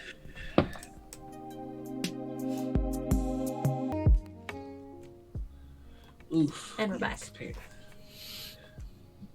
pants have a bigger hole in them than I thought they were. Well, we're live again, by the way. Hi, chat. Oh shit! Like, why is it I so said brief? we're cutting across. I thought you would know, but okay. I was not paying attention because I never do. Listen. Hello, chat. See you later, Nick. Have a great day. Bye, Nick. Say hi Thank you for to joining your us. spouse for me. Say hi to your spouse for me. All right, so Oh, you know that's what's up? nothing. Oh, you know that's good. Come on, you don't have to do that. You don't have to do that, alien. We're having a nice emotional episode today. Mm-hmm. You know, you don't need to dunk on Noir. So To all of you that sent money for the PayPal pool, and all of you that wrote on the Kudo board and wrote in the PayPal pool as well, thank you, like, from the bottom of my little heart, my little bean heart. Thank you.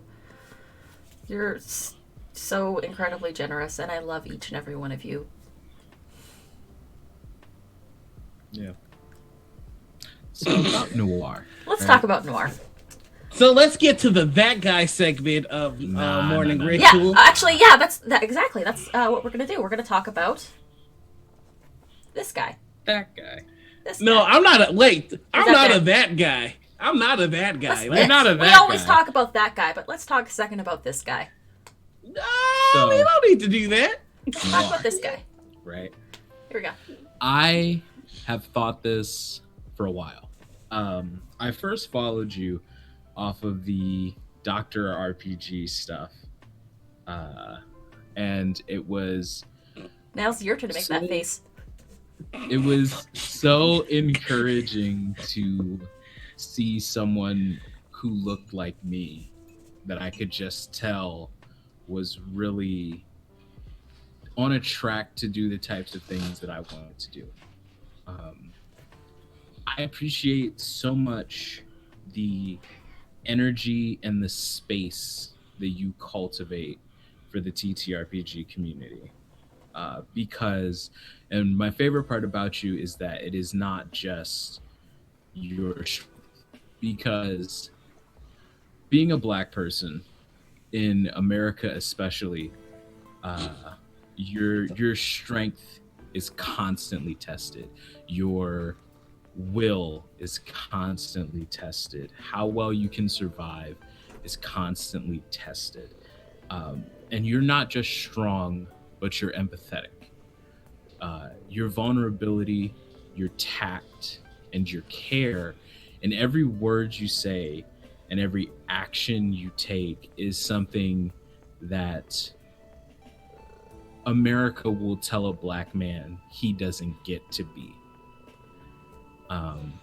We and Black women to an even higher degree are expected to be strong, and I appreciate the worlds you've crafted and the room that you have made for people to not only be themselves but to tell stories that otherwise would not have a voice. The light and energy and charisma that you bring, everything that you set your mind to, it was honestly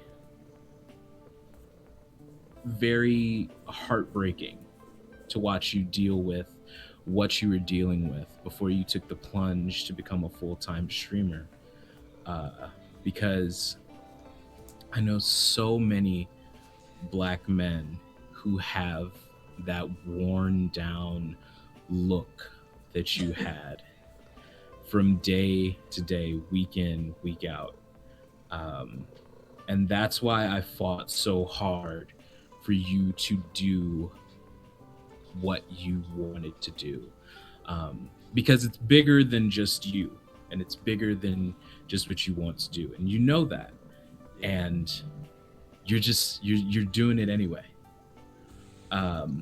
I consider you, I have a OneNote on my computer that is called Black Superheroes. And you are on my list of Black superheroes. You're an endless inspiration. And how hard you work is always going to be a driving force in how hard I work to create a space where everybody eats. Everybody eats. Like, come on, you fucking up my shtick, man. My shtick is that I'm an asshole. That is the most paper thin shtick that. That's almost as thin as your Bella is my nemesis shtick. Mm-hmm. What are you talking about? I hate Bella. I'm just kidding. But, there it is. The tear. Yeah, that's all I had to say. I think that you are a one of a kind talent. I think that you're a one of a kind heart. And I think the soul and effort and love you put forth is something that people don't expect. And I'm very glad that you're doing it, and I hope you never stop. All right, well now we gotta beat you the fuck up with love, you son of a bitch. Nah, Oh, I haven't gone yet. Oh, do it. oh no.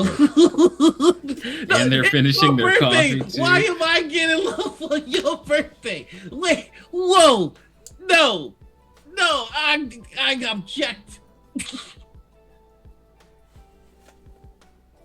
I have known you Oh shit. for less than a year. And you became one of the closest people to me. And I've said this before, like, I spent a lot of years not telling the people that I love them. And I lost a lot of opportunities and a lot of time because of that. So when I say that I love you, I say it with my entire chest. Because you are family to me. And I have seen you struggle, and I have seen you overcome insurmountable odds in a world that doesn't want to give you a place. You fight twice as hard to get half the opportunities, and you're 12 times as talented as the others. But it's not just that. You do this for other people too. You fight twice as hard to give them every scrap of opportunity that you could afford yourself. You uplift people. And I have seen the change in you. I have seen you go in January 24th. You went from 666 followers. You just crested 4,000. I take, not a lot of people know this, but I take screenshots. I take screenshots of important things and people that I think are going to do things. Back in January, we met on the 8th, And by the 24th, I knew that you were that kind of person that I wanted to stick by. And so I did. And when it came time for me to make a morning show, because I shitposted about it and a whole bunch of people responded, including a bunch of white guys were like, hey, that's a great idea, let's collaborate. The only person that I wanted to do this show with was the Noir Enigma. And after one episode of having you on as a guest, the spoos comes to me and says, yo, you and Noir have some of the best natural charisma together on screen that I have seen. And everybody in chat recognized it that day too. I am proud to have you as a friend. I love you with my entire heart. And back. I know. And I'm so not just proud, but I am so privileged. I'm so fucking privileged to have you as a friend. Every day. Talking to you, we talk every day. And if I could reach through the fucking screen right now and give you a giant hug, I would. So this will have to do. This is too much positivity. I don't know how to react to it. Somebody needs to say some negative shit right now. That's it. That's all. That's me.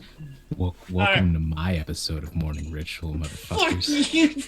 This is what I do. Somebody needs to call me a disappointment. But yeah, those were some things that I have thought You about. fuck. Good job, Bella. Thank you, Bella. I love you, Noir. We love you, Noir. You fuck. Thanks for being my nemesis. Those are some things that I have thought about Noir and Anita for as long as I've known them, but I felt that it needed to be said publicly. So that's why I wrote those things. You son of a bitch. How dare you bring positivity to our salty ass stream. I know, right? Have you seen this show? I just bitch about things for like 4 hours. That's the way this goes. Now I feel all warm and fuzzy inside. And also, hey, Kelly. So Kelly Harrell was another one in the offline stream that you motherfuckers have no idea how good they are. And I can't wait to get them on camera. And oh my God. Love you. I am going to take my shot at D, and this is gonna be the last bit of positivity I have on the show because I'm going full rant afterwards. D, What up? my love, honey, That's me. you are amazing. You are so talented and you are so supremely comfortable being yourself, and that is something that I am striving to emulate. You express positivity and love and emotion in a way that I fundamentally don't understand it, as you can see right now, because my whole shit is shot. But you keep talking about like people being lights. You are the brightest light that I have seen ever. Like, so for people that don't know, I quit my job recently, and the reason that I quit my job recently is because it was quite literally killing me. I was working ridiculous hours. I would work from 6 to 5, do streams, and then immediately go back to work afterwards. And I hated it. And I knew I wanted to quit. I knew I wanted to pursue the TTRPG, a career in TTRPG somehow, but I didn't have the courage. I didn't believe in myself. There are still times where I falter and I think that I may have made a mistake. But you know, I took the leap, and when you're falling, you can't I mean, you can regret the jump as much as you want, but it's more important to focus on the landing. And that's where I am right now. I'm focusing on the landing, and the only reason that I had the courage to jump is because of these 2. You're gonna see a lot of stuff coming from me now. There's a show in the works, Lonely Thrones. That you're gonna see Dungeons of Deep Dish coming out more often. You're gonna see me in a lot more projects that I wouldn't have the time, energy, or courage to do, and it's because of these 2. And if something hits and I find a way to live off of this, even if I fail, I feel better for having leaped. And I never thought I'd have people that could encourage me to do things that I only figured I daydream about. And that's what I have in you too. And D, you in particular, you're a full ass voice actor. Like, you did that shit, and this is, I get to see you at the beginning of your, like, motherfuckers don't realize how fortunate I am. And what I say by that is, like, I have gotten to hitch my trailer to the wagon of 2 people that are gonna win. I got to get in early. Y'all keep talking about, like, early access demo. Like, no one's gonna blow up. No one's gonna blow up. Da, da, da, da. No, you don't understand. It's these 2. And I as soon as I met them, I saw that. And so I just get to hang out for the ride. And it's such a treat. Crimson Spires is the beginning for you. And, you know, at some point soon, we're gonna go, oh, remember the first game you did? You're like, which one was that? Was that a Final Fantasy one? No. What game was that? Like, that's the conversations that I'm looking forward to, because I know you gonna win. And, you know, it just, you know, black person to black person, you're winning in a spot where it's exceptionally difficult. It's exceptionally difficult. I don't know how. I don't know how you're doing it, but once you're doing it with less resources, less contacts, but your ability is so much more. So as those things catch up to your talent, you're finna take over the fucking world. And I'm so goddamn happy to see that. And also, I am totally gonna be that guy that's just like, oh, critical misses? Yeah, I know them. Like, you know, I want to be that asshole. You know, D. Oh yeah, I know her. You know, we've had conversations. Yes, okay. Yeah. Like, Even Bella says we see you and you put the work in. I'm gonna name drop you two like fucking. You have no idea. I'm gonna use y'all names to get in all the nerdy clubs. Thank you for that link in chat. You can buy the game that D was in here. Oh my god. Buy it. Buy it. Buy it. We have copy here. And you know what? Not done yet. Go for it. I'm also gonna spray some love on chat. That sounded gross. Gonna reword that. Reword that immediately. Let's workshop it. I'm gonna pour some. Nope. I'm gonna show some love to chat. There we go. There you go. There it is. There's so many of y'all that consistently fuck with us on a day-to-day basis, and watching y'all. Jesus Christ. Watching y'all come in week after week and join us on our silly shit, on our serious shit, and on our emotional shit. It's Okay. I cannot tell you what that means to us, because this is just a dumb little morning show. That's what it started as, and now it's like a family gathering every Saturday, and people are taking notice, and people want to replicate what's here, and they can't figure it out. I've had conversations with people who are interested in Morning Ritual. They want to take it. They want to buy it. They want to do all sorts of stuff with it. And they can't figure out why it works. And it's very difficult to explain to people with a business mindset why morning ritual works. So I don't tell them. But the secret is this. I love Anita. Anita loves me, and we love y'all. And we've kind of guessed all that we love, and that's why it's just even more bonkers. Yeah. Not saying that we don't love all. Not saying we don't love all the guests, but some we know more than others. Exactly. But the thing is that even the guests that we don't know, there are people that We want to know. we want to know, and we are genuinely excited to talk to at any given point. Like, So, yeah. So, thank y'all. We love y'all. We're excited to play with y'all. We're excited to know y'all. Just thanks for being part of the crew.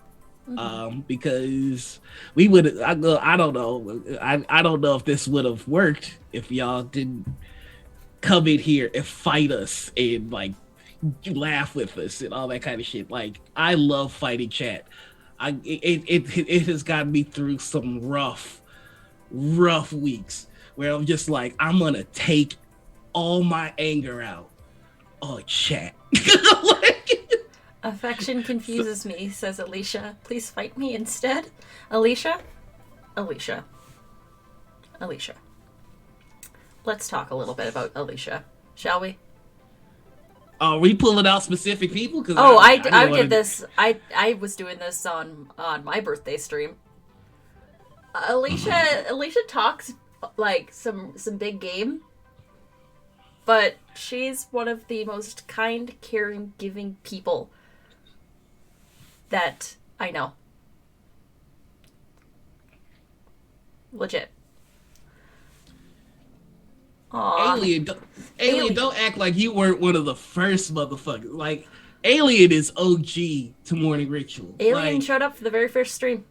You might as well be staff at this point. Like, You guys have no idea. Alien, would you mind How if I gave you a happy I mod am. sword? yeah, fuck it. Bring Alien in. You guys have no idea how happy I am that this is what my morning ritual episode is. I am ecstatic that God this damn it, D. this is everything that I wanted out of this. Would you like to be knighted, Alien? I will do this with your consent, because I can give you a sword, or I can give you the VIP badge, because you have been here since the beginning. It's true. I would say let's give Alien the sword because we're gonna need more motherfuckers with the sword. You offer up the services? All right. Well then. We should come up with like a bullshit morning ritual oath. Do you swear? Alien Jays, Yes, do it. your vibe has been judged by this court, and we find you fulfilling. We would like to offer you a position as knight. One of the critical misses, wielding a sword of moderator status.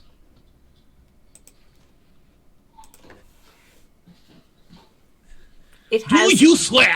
It has been decreed. The vibe has been judged. It has been found acceptable. Acceptable. Do you swear to deliver Now rise. unto all who transgress 600 seconds? The vibe is good. Your vibe has passed the check. For now. Do you swear Lord to Jace. slay all bots who look to make you famous? We find you fulfilling was my nickname in high school. Ooh. I know. I shall I raise shall my raise sword my against sword Mar. against- I mean, that's what the hell. Immediate betrayal. You're gonna fit in perfect. right. You're gonna fit in perfect. Yeah. Oh, jeez, Louise. Jeez Louise. Um, Jeez Louise. Jeez Louise. Yeah. Okay, you know what? I'm gonna do something. What are we I'm doing? gonna do a thing. Aw, Oh, thanks. boy. Thanks, Kelsey. Okay. Have a good one, Kelsey. We love ya. Love you, Kelsey. Yes, go get all those A's. Get all the A's. Mm-hmm. What thing? I'm are gonna you do a doing? thing. What are you I'm gonna gonna do a thing. Oh, is it the thing? I'm not gonna say the name, but I'm gonna point him in the direction. Squint suspiciously. Okay. In the coming weeks, Morning Ritual is looking to have a guest on from Dimension 20. I think that's some exciting news that we wanted to share.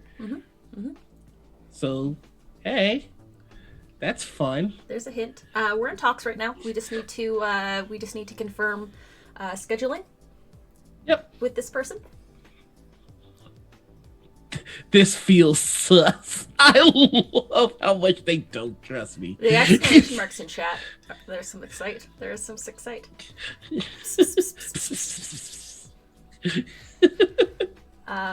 Yeah. We are in talks right now to confirm scheduling. I have no idea how this happened. If It's because you two are fucking magic.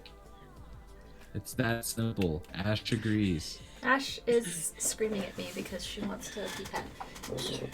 Ash wants their screen time, so let's have the Ash minute. The Ash minute was while you were being heaped with praise.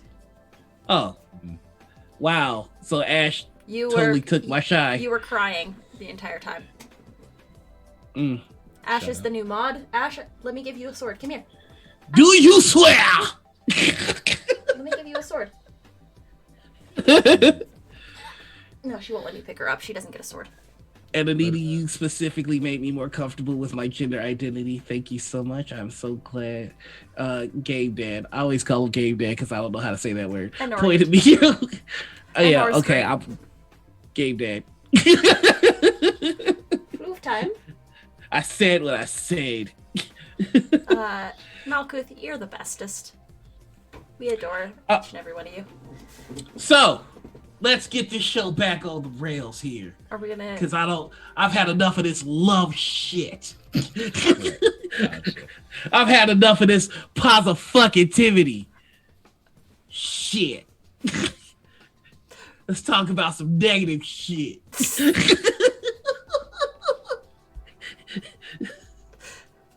On the real, back to Snark. Fuck you, chat. Oh, that felt good. I felt weird being nice to them. Yeah. Gotta get back in the rhythm. Get back in the rhythm. Watching these eyes change color. It's giving me life. Yeah. Yeah. Fuck you, Lord. I have nice things to say about your ass. Your entire ass. The whole Hey. ass. Don't look at my eyes for too long. That's how we end up married.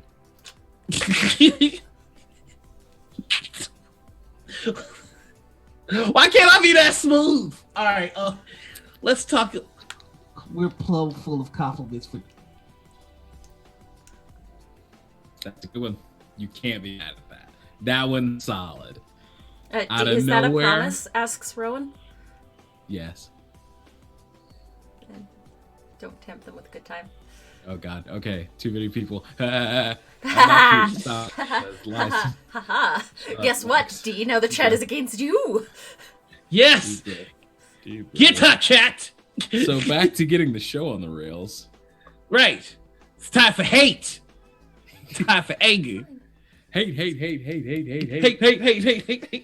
I wish nothing but the worst things in life happen to you and only you. Player The haters ball. player haters ball. Truly. Let's talk about that guy. That guy. Well, I think we So- did talk about that guy at the very beginning of the show.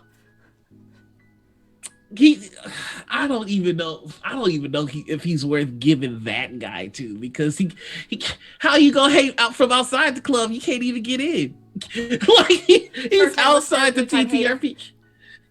New time. Yeah, can we make that a shirt? Short time listener, new time hater.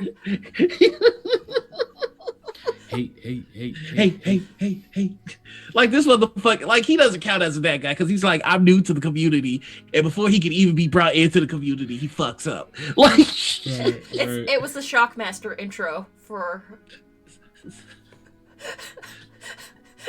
And introducing to the TTRPG community, Shockmaster. Yep.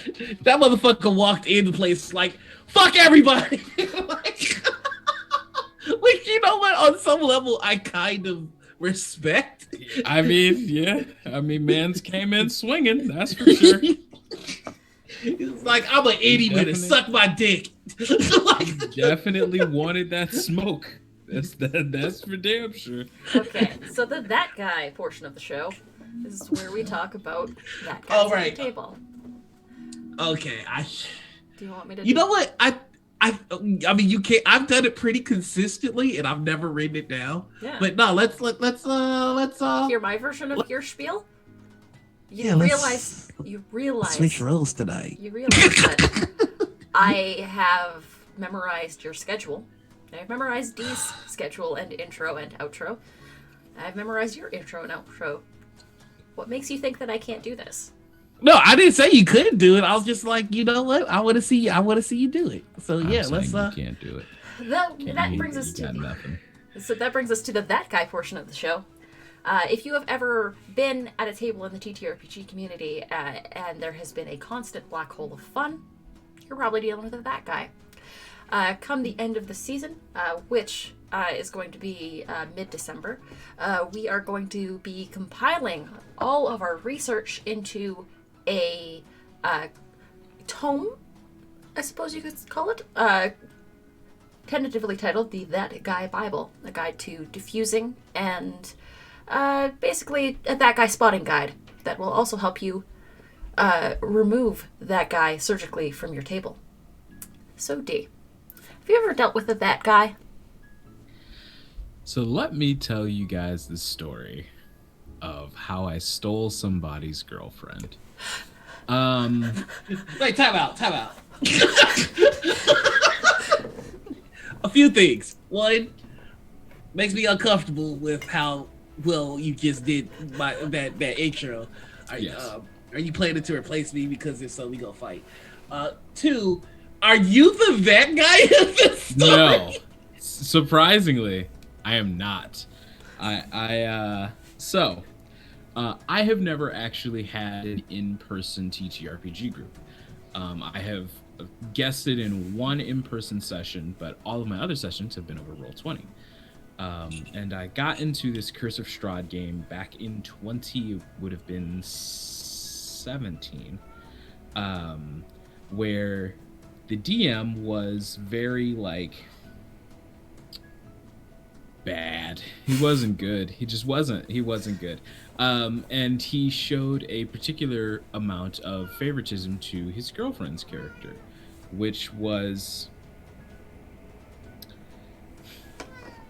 it was interesting for sure. Like his girlfriend's character could quite literally run into a room full of monsters, stand there, pass her turn 3 times in a row. This is real.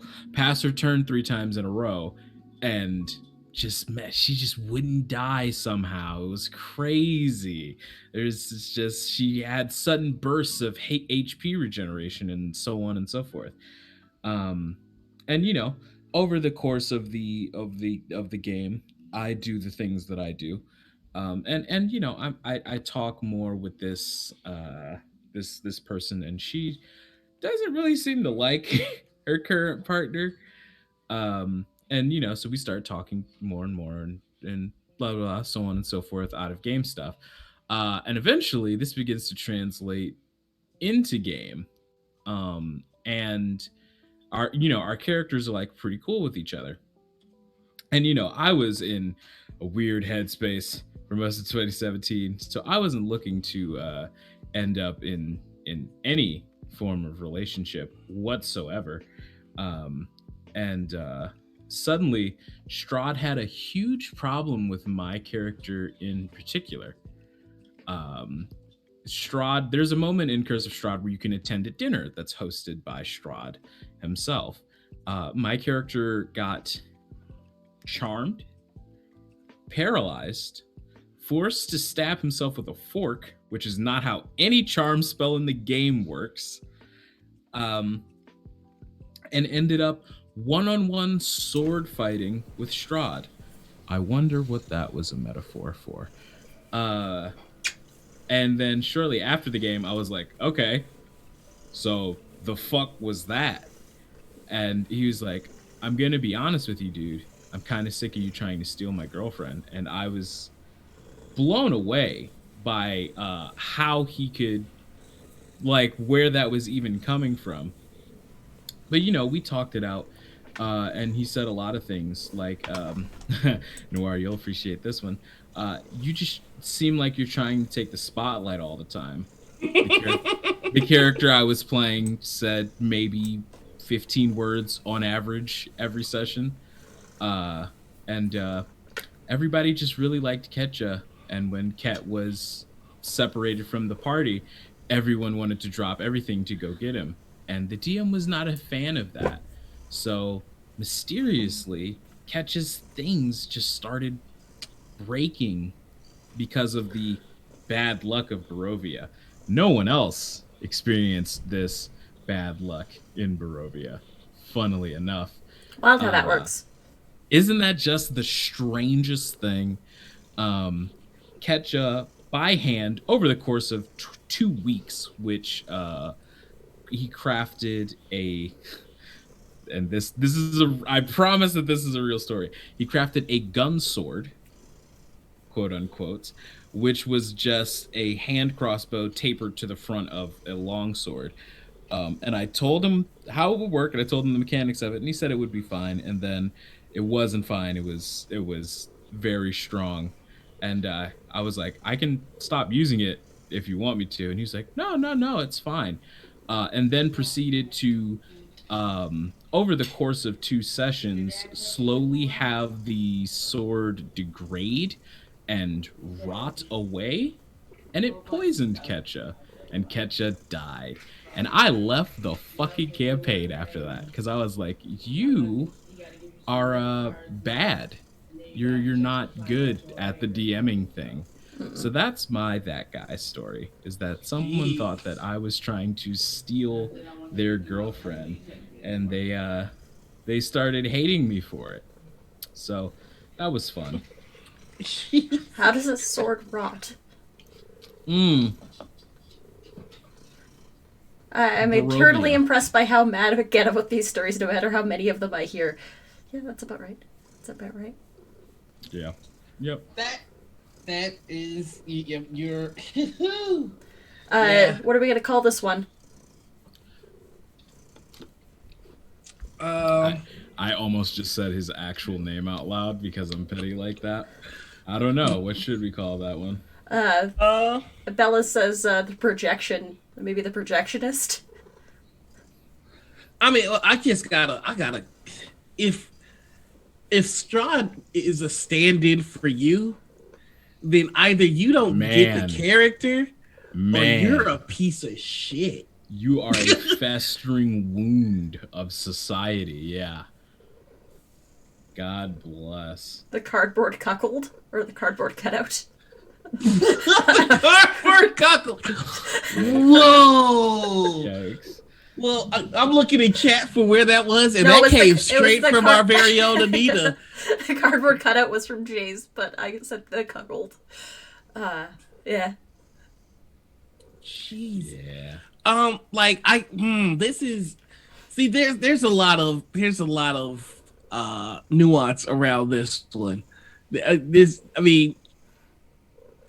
dealt with the motherfuckers that are mad at players for taking up the spotlight. But this one was clearly about the fact that he was crushing on somebody. We were literally just friends. Like, I was like nowhere near in the proper headspace to be in a relationship. And she's already in a relationship. So like it would it's one of the most insecure people I've ever met in my life. Like genuinely. Yeah. Genuinely. Yeah. Good morning, Anna. Good to see you. Yeah, Yes. so like it's insecure something. Like we've got to. I mean, got Insecure Isaac from chat. What about I like Strahd? insecure. What about Strahd von Zero bitch? Strahd von Zero Zero bitch. bitch. I just like that because of the anger. Posture check. Oh god damn it. Hey, you both were the ones that told me to revamp my channel points and add wellness checks. So cheers. Strahd von Zero chill. Strahd von Zero chill's good too. That is good. I will say that is. Let's talk about insecurity in GMs and other players, because I feel like this is something that occurs more than we discuss. You need to do a sippy sip noir because there was a hydrate in chat. Fucking shit. I went down the wrong hole. Jeez. Christopher Reed. Chat's trying to kill me. Chat's trying to kill me. Ah! That was an assassination attempt. I can only drink when I'm ready, and I wasn't ready. Thank you for that host, Faye. I'm back now. Are you okay? I'm fine. Wow, Jay is spoos. Wow, Noir can't even drink properly. Nah, I can't drink until I'm ready. You just coffeed it all up. That was my tea, actually, you fuck.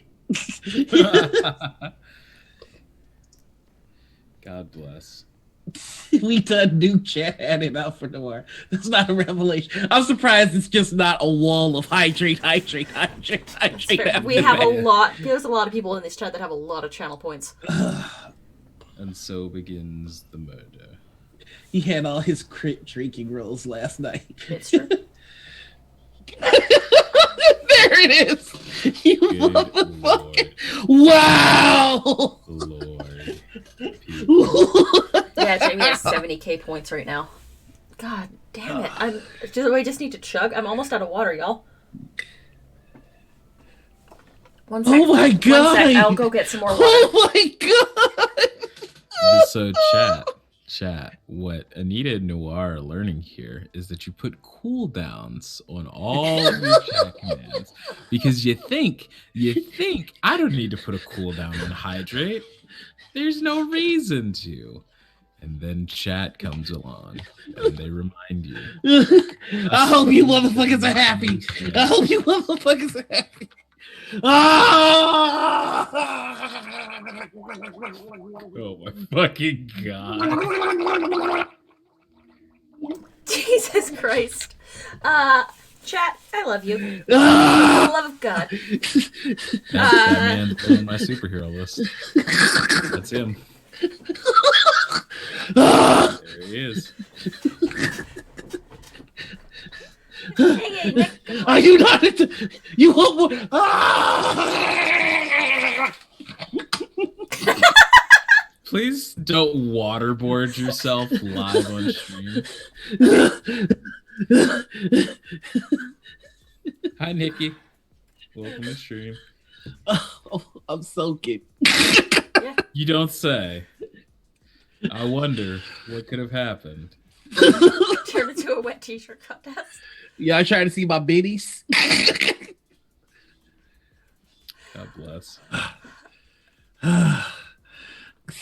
So insecurity in gaming, huh? That's Oh, what I know we're on exactly to. the cackle that you're using, Stacy. Uh, uh, Alicia, behave yourself. Eh.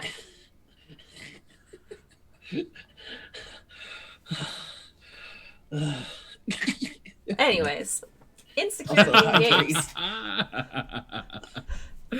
Oh man, what a You're all wonderful, wonderful. what a wonderful train wreck this game is, or this show. I mean, this show pretty much is a game. The chat, at least. uh, You good? I'm a professional. Clip that.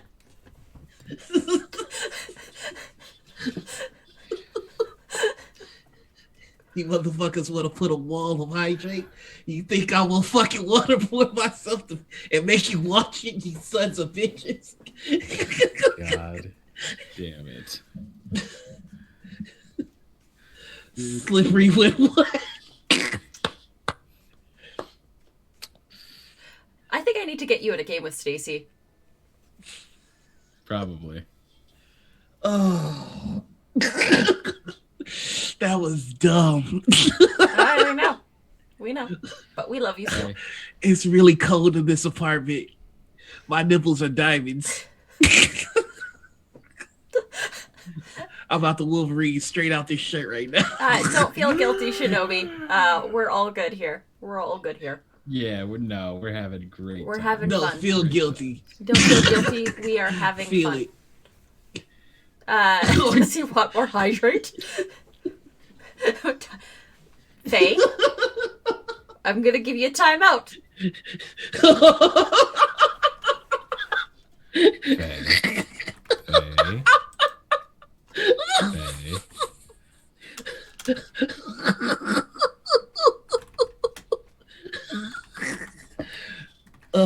Good Lord. Oh my.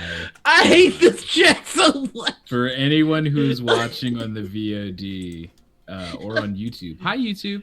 Hey, YouTube, how's it going? Chat is going nuts with Okay. hydration redemption. Give me 1 second. I'm just gonna go real quick into my dashboard. Hi, Kent. Hey, Welcome Ken, in. what's up? Hey, kid. Don't judge me based on what you're about to see, please. Don't. No. No. We stand up to them. This moment, we stand up to chat. No, this is what chat wants. Nope. Is this what you want? You said, motherfuckers. Nope.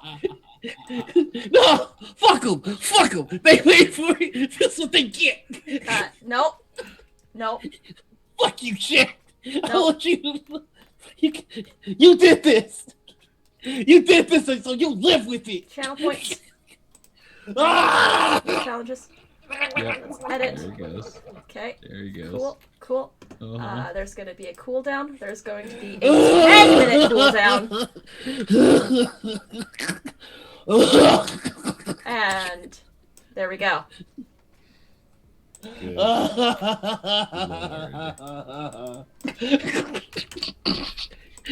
You've ruined. Rowan, what the fuck is wrong with you? All right.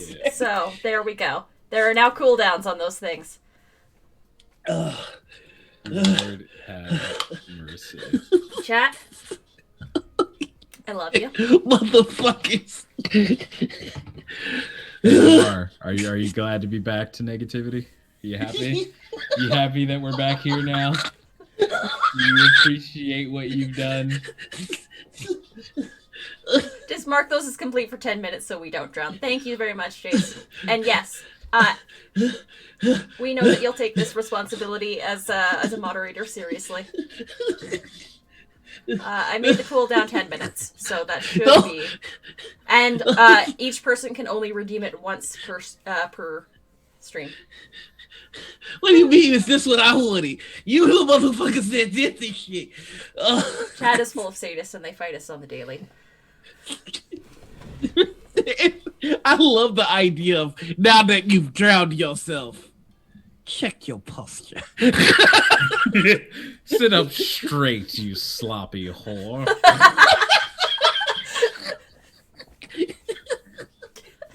We fight because we love. We fight because we love. uh, uh, uh. So insecurity in tabletop gaming. Drink your water with posture. And pinkies out. And on top of this, while I'm fucking drowning, I just see Darby sending Gideons at me in Discord. I hate chat so much. We love our chat. I hate chat with every fiber of my motherfucking being.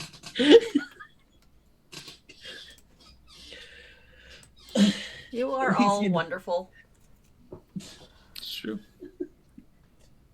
At least you're not gaming. I've seen chat try to TPK a party by giving gifts to the GM. The chat is that guy today a little bit. But we love you. Drowned for my amusement. I'm in my most comfortable pants too. But they have holes in them bigger than I expected, which is probably why they're my favorite. Why they're so comfy. Chat only wants one thing today, and it's effing water. Chat only wants one thing today, and it's fucking disgusting.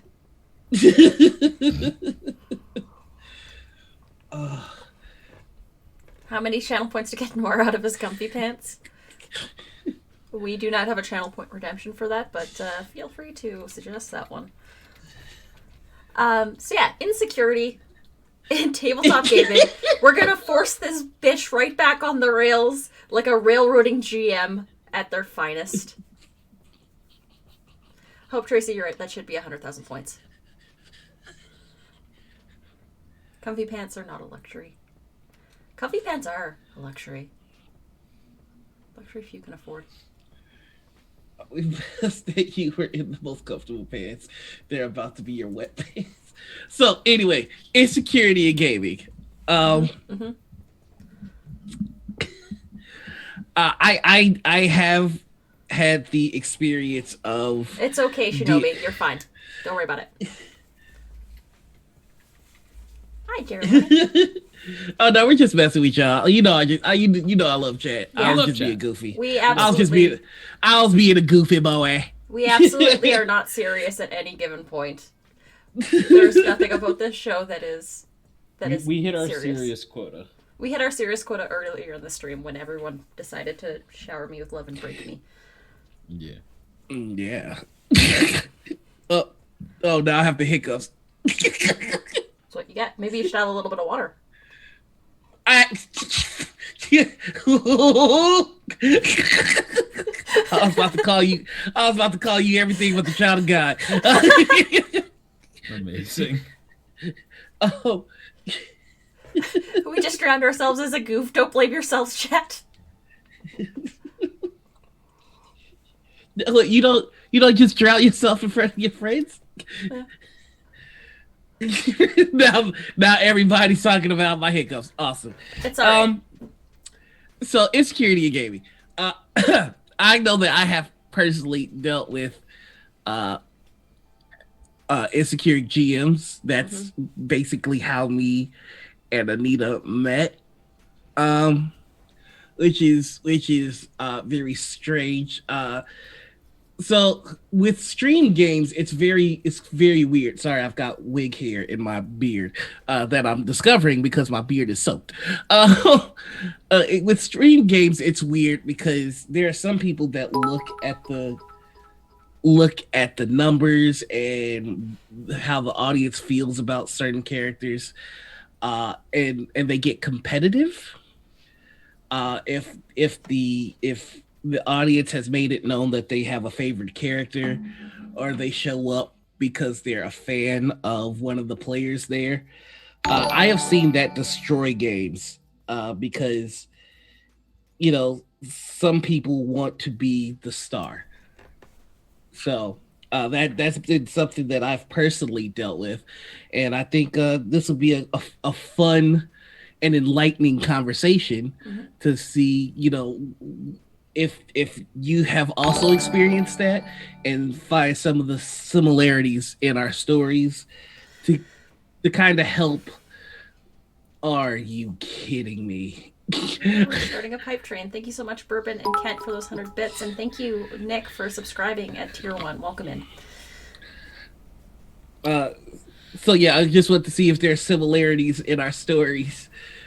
Yes, similarities. Singularities. Alicia, thank you. Come on, here we go.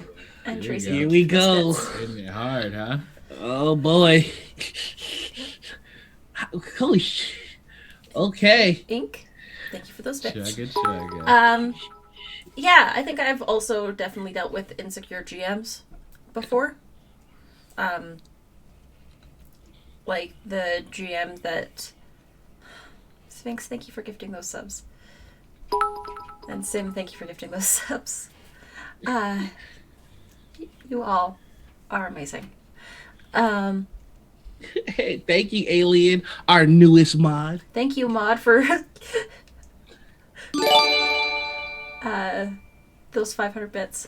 Yeah, there is the person that wants that thinks that their story is the most important thing, and they'll railroad you without you realizing that you're being railroaded.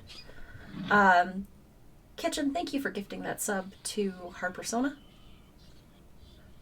Harper, if you're around, enjoy the sub.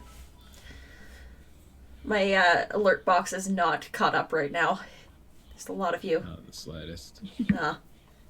No, yeah, I think that insecure GMs definitely have a problem with wanting to be the center of attention or thinking that their story is more important than another story. And even that mentality in general is I vamped for you. Even that mentality in general is a toxic one, because you're not supposed to be telling your story. It's not supposed to be your story. It's supposed to be our story. There has never been a moment in Second City Saviors where I felt like this is just Noir's story and I'm just here to witness the great brilliance of Noir. We all are just sitting there in awe of how great of a fucking DM Noir is at any given moment. But Noir doesn't make it his story. It's a collaborative effort. I have to say there have been a few times where you all just kind of, and when I say it this way, it'll sound like a negative thing, but I promise that it's not. There have been times where you all have rejected the story that I had in mind, and so I go along with it, and it turns out to be a much better story than the one I had in mind. That's great. You should lean into that as a GM. Insecure GMs always complain about players that aren't invested, but when you railroad a player away from what interests them, of course they're not gonna be interested. It's like literally the simplest thing in the fucking world. If your players are going down a path because this is what interests them, and then you're like, okay, but let's get back to the story that I've been crafting for 2 years about these things that I really care about. Of course people are going to lose interest because you're not letting them take part in the story in the ways that they want to. It's your job as a DM to figure out what your players want and to facilitate that story. You know what I mean? Like, you come up with the framework of what your players want to work with, and your players 9 times out of 10 will just fill in the blanks. That's the thing, is players will surprise you. Like, it doesn't matter. Oh, go ahead. Sorry. Yeah, it doesn't matter how amazingly well crafted you think your story is. No good plan survives first contact with your players. Yeah, I mean, your job is to be the world. That's it. Yeah. You're supposed to be the world. You're supposed to have a story in mind so that there's content, But essentially, if you're the world and you let your players do what they want in it, a story will be told, whether it's the story that you had in mind or it's one that you work on together. That's the point of this. It's collaborative storytelling. If I Right. didn't want collaborative storytelling, then I would sit down at my computer and write a novel. But I don't want to do that. I want to tell a story with other people. So Yeah. that means that Right. everybody has to have the same amount of input as I do. Like, I mean, that's how it goes. Nothing feels better than empowering your players because once players feel empowered, it takes a lot of the weight off of you as a GM. Like if you let your players know, like, you walk into a room and I tell you what's in the room, you can tell me something that I missed. We are 98% You of the know? way through level 4 hype train. Thank you very much, everyone. Holy flurb and flurb. 1 minute Oh my left. flurb. Yeah, yeah. It's Yeah. some people just don't want to listen. Yeah. You know, some people really just don't. They don't want to tell a story for other people.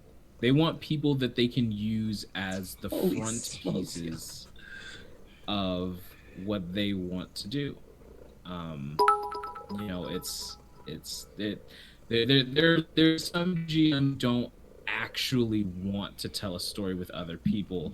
This is just the current platform that they're most comfortable with. So Yeah. they're like, Yeah. fuck it, I'll make it a TTRPG campaign. And you're bad if you're watching. You're bad when you do that. That's bad. Stop. Thank you all for I completing will. that level 4 hype train. You are wonderful. Level 3? Uh, Got to level 4. I saw it. Maybe the cooldown is weird. Twitch's API was being a little bizarre there. Yeah. I will say one of the most infuriating versions of the insecure GM and I guess railroady type GMs are the ones that present choices that aren't actually choices. Like Yeah. if I tell you that there are two doors,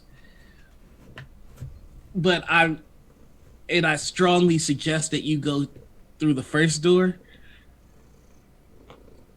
you should be able to go to either one. And there are some GMs that are like, there are two doors, but you get a strong feeling that the first door will lead you to what you're looking for. Or Okay, I choose the second door. Well, you try to choose the second door, and a But it is field locked. appears. Yeah, like, okay, like, We- no, Why are there fuck two that. doors? yeah. There's the clever railroaders that I've noticed that will present a party with, say you have 3 paths to get to. And you know that you have to get to a specific place in the dungeon. Okay.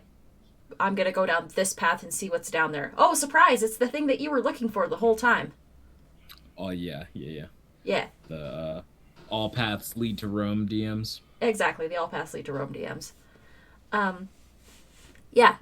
And then there's the DMs that try to present. Oh god, I'm just gonna go off. There's the GMs that, because this is legitimately what happened in this campaign, that we got railroaded. We didn't realize we were being railroaded until we started testing the bounds of the sandbox that was presented to us. We decided that we would go to this city. We had planned, okay, so we're gonna go to this city. We're gonna meet up with some contacts. We're going to we've got all these plans for this thing. We're gonna meet at it in this city, and then we're gonna go to this city. That's the plan. The teleportation network that you are going to use to get to this city has been destroyed. Okay, well then we'll walk there. The roads are infested with giants. Oh, okay. I mean, we are a little bit of a time crunch to get to the other city that we need to get to. So, I guess we got to take the teleportation that's going to lead us to the other city and then skip the one that we wanted to go to because we had plans there. Mm-hmm. Crazy how that works. Yeah. I mean, So you can understand why you get frustrated. yeah. Yeah. For me as a GM, one of the moments that I know I'm doing right is when my players come up with a solution that I did not plan for, I did not think about, I did not consider. Mm. Um, and the more elaborate the solution, or the more elaborate their plan, the more I take that as a win. And I've seen GMs that feel the direct opposite. Yeah. They're just like, that's not the solution I had in mind, so no. You're all And overthinking this. Why are you overthinking this?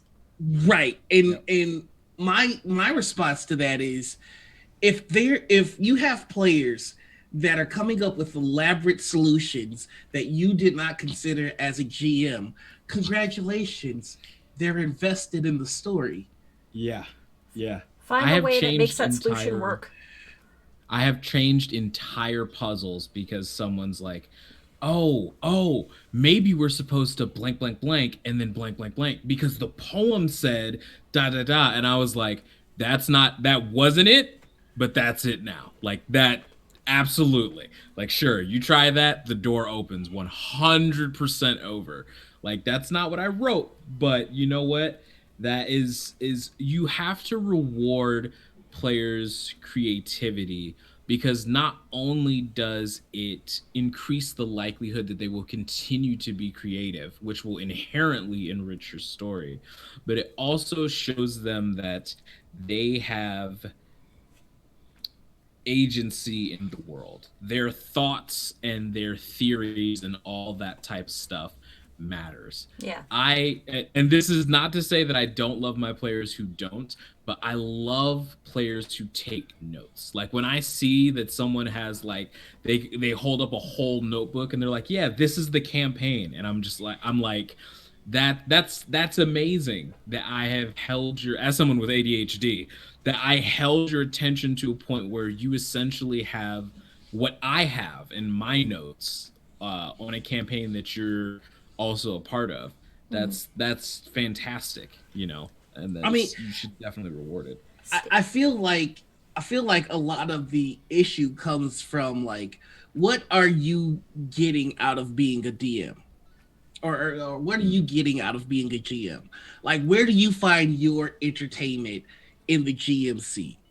Me, I find the most pleasing moments in the GMC when my players are invested and they dupe me. Like I find that, because again, it's collaborative storytelling. So like, I'm telling the story of the world and you're telling the story of your characters. And when your characters outsmarts the world or outsmarts the villain in there, like I get to watch it from the GM's perspective, but I also get to watch it from the perspective of somebody that's invested in this story.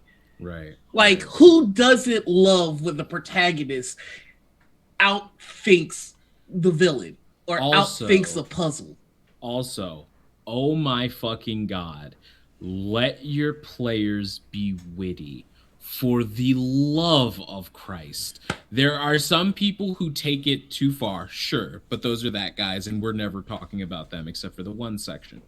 But the amount of people I see who have like they've got this villain mastermind. It's their smart villain, and that villain has planned for literally everything, even the things that didn't exist until they were just said. Or the villain who has to get in the last word and always has to slide in the last quip because he's got to have the dramatic exit because he's the villain. Let your players stun the world. They are heroes in most cases. Let them imprint on the world let them have those moments where the bad guy just like squints at them angrily because they have no clever retort. That is so valuable. That moment, that's the type of shit that sticks with a player in a good way. That's the type of moment that makes people go, man, I missed that campaign. Like, fuck, dude, that was awesome. Like, give them those moments of gravitas and let it fuel your villain rather than trying to deny it from happening to your villain. Maybe Yeah. the one who is very quippy and always has something to say to the villain that they can't respond to, they get a silent spell cast on them because I'm sick of your mouth, bard. Like, I mean, you know what I mean? Like, let your players have an actual effect on the world, not just the story, but have an effect on the world. Like, let cities tell tales of the adventurers who blew past here, erect statues of them in the cities they saved. Like, you know what I mean? I just see so many DMs who just get so attached to their characters that they don't want to let their players change their characters. They don't want to let their players interact with their NPCs on a level that would affect them. But that's disingenuous to having a living, breathing setting, because people, especially adventures of like a certain caliber, that's what they do when they go places. Is they affect change, whether it's Yeah. positive or negative. Things are not the same after coming into contact with any person. Yeah. That's how fucking life works. Kat, or Cleric of Card, also pointed out in the chat that you should be a fan of the players and their characters. Yes. Yeah. Yeah. Yep. Yeah. I mean, I would say one of the things that frustrates me in some games is just like, know the difference between raising the stakes and punishing your characters. I have been in plenty of games where it's just like, because we've took this drastic action, there's a price to pay for it. Like, suddenly 100 vampires to show up and they're all very angry. Like, that's punishing your players. Right. There's a difference between, okay, well, because you did this, this is how the world responds. Like, it has to be earned. Like, and it doesn't have to be obvious, but it does have to be earned. Bye, Sim. We'll see you later. Bye, Sim. Love you, bud. I will I and not toot my own horn, but I will use Second City Saviors as an example, because the last two episodes have been prime with this, which is the party has taken actions and the world has responded, and each response has been a little bit more drastic than the last.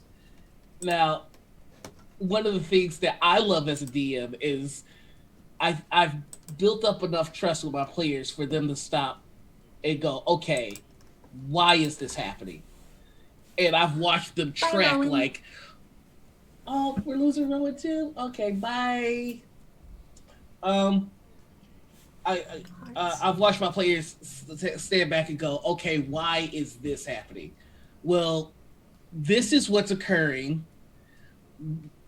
This is what we know about the situation. So why is this now the new result? And just watching them break it down has been, again, a treat for me because I enjoy the story. I enjoy these characters, and I am very excited to see how they get out of sticky situations. And again, if you do something, you owe it to your players, your characters, and if you're streaming the game, your audience, to have a reason for it. So that means that you do have to do a lot of thinking and a lot of work. But if you're a GM, you should be doing that stuff anyway. Yeah. My favorite moments in Saviors are the moments where one of us will say something and it's not something that you think of, and I know the exact expression that you make.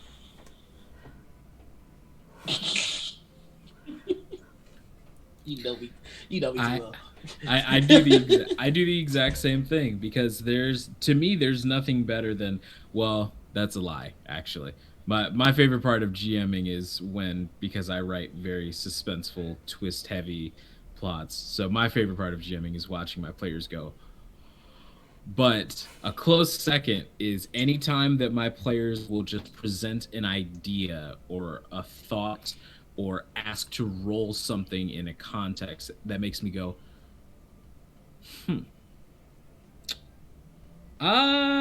like that is one of my favorite responses for I'm never happier in a campaign than when I tear up my notes and I'm like, all right, fuck it, we're doing it live. Like, okay, here we go. Yeah. Y'all just I presented left and right and y'all just broke down the wall and went straight. Cool. This is what we're doing now. Like, we're here. Speaking of that, another story for another time. Eduardo's the one. Yeah. I mean, if you want to tell it. Nothing. No, it's okay. Yeah, it's like you should reward your players for clever thinking. My favorite moments are the moments when I get a quiet player to open up. Yes. Oh my god, I love that so much. Yeah, watching someone bloom is really good. Watching like here's another favorite moment of mine is I love introducing new players to TTRPGs that have never played before, and I love watching it click that, oh, anything I say I can do. Like people who are coming over from like video games and board games and stuff like that, where there are invisible walls and stuff like that, and like seeing people realize it's like, I mean, if you want to jump off the cliff with your spear and stab the guy that as he's trying to escape, roll, like go for it. Yeah. It's like seeing that click in people, like, oh, like I really can do anything right now, and it's like, yeah, those are some of my favorite moments to cultivate from my players. And also tears. I live off tears. Your emotion sustains me, children. I love when my players realize just how much agency I truly intend to give them in my world. Like, if I think a lot of times people have been so conditioned with pre-written campaigns, or just they've been playing in games where GMs don't trust them, that it genuinely surprises them when I go, oh, here's something that can blow up the world, and I'm giving it to you. Yeah. And they're like, wait, for real? Like, yeah. It like in the first time they really get a feel of the scope of the trust that I have for them. That's always my favorite moment, where it's just like, yeah, if I wanted to, could I have given myself 1,000,000 levels and become the strongest person in the galaxy? Well, you had the item that would have let you do that. So right. Yeah. Could I have blown up, Australia? Sure. I mean, I don't know why you would want to, but Malkuth Soldier has a question. They want to know, how do you organize your notes? What notes? Same. Sparsely. So here's this is a good question, because I feel like every GM is different. If you see me, I'm probably thinking about Second City or Gloria. It's always on my mind. There's always some part in the back of my head that's just like, well, if this happened, then how would this happen? My advice to any GM is to love your world. Find something about your world that you love and hyperfixate on it. Like, and the more times you do that, then, like, Gloria started off. Gloria is a setting that I've been running for 20 plus years, and I'm just now bringing it to stream. Premieres next Thursday, 4 p.m. Central, over on my Twitch channel. plug.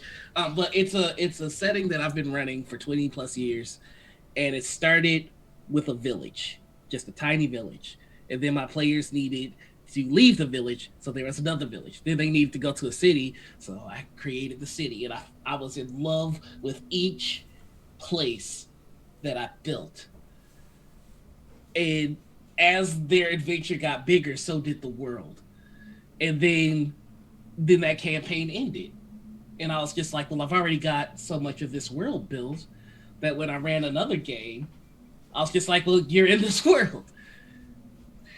And because you're in this world, you know about some heroes that existed before you. And one of my players was just like, oh, then I'm going to be a fan of one of those heroes. And I was just like, interesting. And then their needs got bigger, and I created more of the world. Bye, And Stacy. bye, Stacy. And then one day, one of the players from my original game was just like, "Ew, I'm gonna be back in town," and it was the player of the character that the new person was a fan of. So I got to bring their character back, and it was such a special interaction that I was just like, persistent worlds are my favorite thing. I am going to run this setting into the ground, and now I know everything about it. And there's actual lore from actual people, and everything that happens matters. And the thing is every time a new player comes into that, the world gets a little bit bigger and a little bit more fleshed out. Because I let my players make their backstory, and they'll go, well, I'm from this place, and here's what our culture is like. So now it's real. So I got to find where in the world I can put that. And, and I've done that for 20 plus years. So you can imagine, like, okay, at this point, and I hate that this is true, I even know the economics of my world now. I've been looking. One story demanded that there would be a trade war, so I had to study up on economics because I'm a fucking weirdo. So now you're seeing that happen with the Second City, where Second City started off as a one shot, and then now they're Second City saviors, and then there's another one shot, and there's gonna be a consistent Trouble in the Second City game that's going to be run at some point. And of course they're all going to interact with each other because I just love that. But now we're going to do it in the scope of just a city. And I think condensing it to just a city is going to bring so many different layers to it that I'm just so excited. Yeah. Anita, I'm interested to hear your answer to this question. Okay. For organizing your notes as a GM. Okay. So I run, when I was doing in-person games, a lot of my prep and a lot of my world building had to be written out for others to consume. Because I would have volunteer GMs that would run the modules that I wrote. So my prep was laying every single thing that was out in my head in a consistent manner, and then fleshing out the one shot from there so that other people could take it and then go and run with it. So I would start with the NPCs, a description, like the key setting, the NPCs, and basic descriptions from there. And then I'd actually organize I would organize the one shot based around that. So if the players ask these questions that are common questions, here's how you can answer them. If you don't know the answer, swing over by my table and I can help you. I can help you embody this character a little bit more. I give them the basic motivations so the GMs can will know. Okay, well, Bijou Glamir is the proprietress of the Jewels of Glamir Adventuring Company. She's interested in turning a buck off the backs of adventurers, so she gets a cut of all your profits. If you ask her for help, she might not help you, but she'll maybe point you in the direction of some resources that she has. Ultimately, she's a little bit rough around the edges, but good-hearted, so here's how you can play that character. Also, really loves fancy dress parties, so be prepared for that. So because I had to write all my one-shots so that someone else could run them, my notes are very fleshed out. But only for these specific things. If I'm running a home game, because with one-shots and with game, drop-in and play games, you need to make sure that it's condensed in such a way that anyone can run it and anyone can play it, because you want it to have as little entry level as possible. So, like, Right. here's the world, have fun. When I run, and you realize that with at like drop-in games and table games, there is a certain amount of railroading that you have to do. It's just, but you have to be open, obviously, to the players coming up with unconventional solutions, like licking a bioluminescent wall. You can't account for everything that a player will do. Yeah. But when I run home games, it is basic plot hooks in the towns that they will come into. So if they go into certain areas, these are the things that they'll find. Rumors. It's all, there's story beats that I'll want to hit, and if I can get there, great. If I don't, we can put it off till the next session.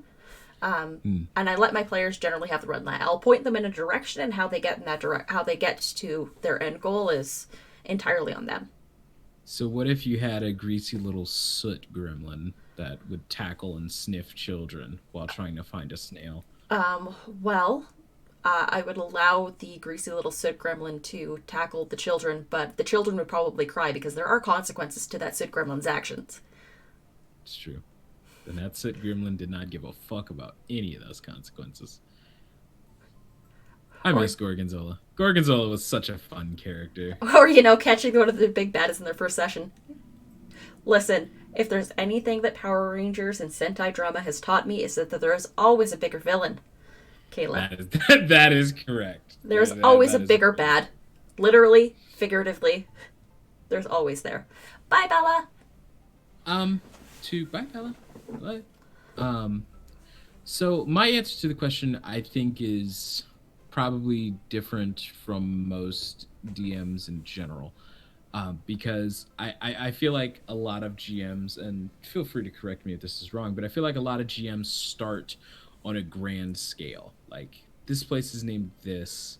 There are people,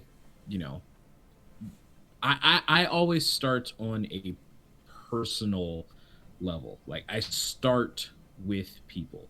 That is the start of my worlds every single time. And it's definitely the most core part of my GM notes. For any session that you've ever seen me run, and any session that I do run, I have maybe 5-6 bullet points that I'm like, these are important things that you have to hit. Everything else is reactionary. I just flesh out characters to the point where I know their motivations and I know their voice and I know what they would say in that instance. And I just let my players take it from there. I have like 5 or so major events that I'm like, this is the general idea of what's going to happen this session. And from there, it's just like responding. Like for the first session of Sun, I had that you guys are going to be sent to the Angler. I had that Charlotte has something that she needs to pick up from Julian. There was a bomb on the car, and there was like, and we were going to be in the theater and get a request from the prince. Right, and the introduction with the prince and Ray and all of that. And outside of that, for example, I didn't write down that Charlotte would be with Nick, but Charlotte and Nick are partners, so Charlotte's there. You know what I mean? Like, it's not really necessarily that I'll plot out each single thing that I want to do in my notes. It's more so that I just have my characters to a point where it's like, this is what they would say, so go from there. I mean, I think that comes back to just loving your world. Like, on some level, I feel like we all fixate on the world, so that, like, you're just like, that they're partners, so chances are they would most likely be together. Like, that's what GMing is. It's just knowing that, okay, so if this happens, then it makes sense that this happens. It's nothing for no reason. Everything is intentional. I feel like once you start getting into the no reason part, that's when you're starting to steer the ship in a direction that it shouldn't be going. Yeah. Nick wants to know if your prep changes for your West marches versus your own home games. Yes, actually. It actually does, Nikki, because I have a wonderful team that I work with. So I feel like the onus is on me as a GM that is a part of a team. I have a bit more responsibility to keep more concrete notes, because not everyone can run a game as freeform as I can. So I make it a point to keep track of notes that are important things, and I make it a point to have a start point and an end point and make sure that we at least get to the start and the end. And how we get there, I leave that up to my players, and I do it the way that I do it. But I try to not have literally anything happen, because other GMs are responsible for, like I don't run every single game. Please never make me run every single game in Western Marches, but I don't run every single game, so it would be unfair if like me personally, I might toss someone like what Noir does. I might toss somebody a fucking weapon of mass destruction in one of my personal games, because I know the next time they use that, I'm the one who is running the world that they're going to use it in, and I'm okay with those consequences.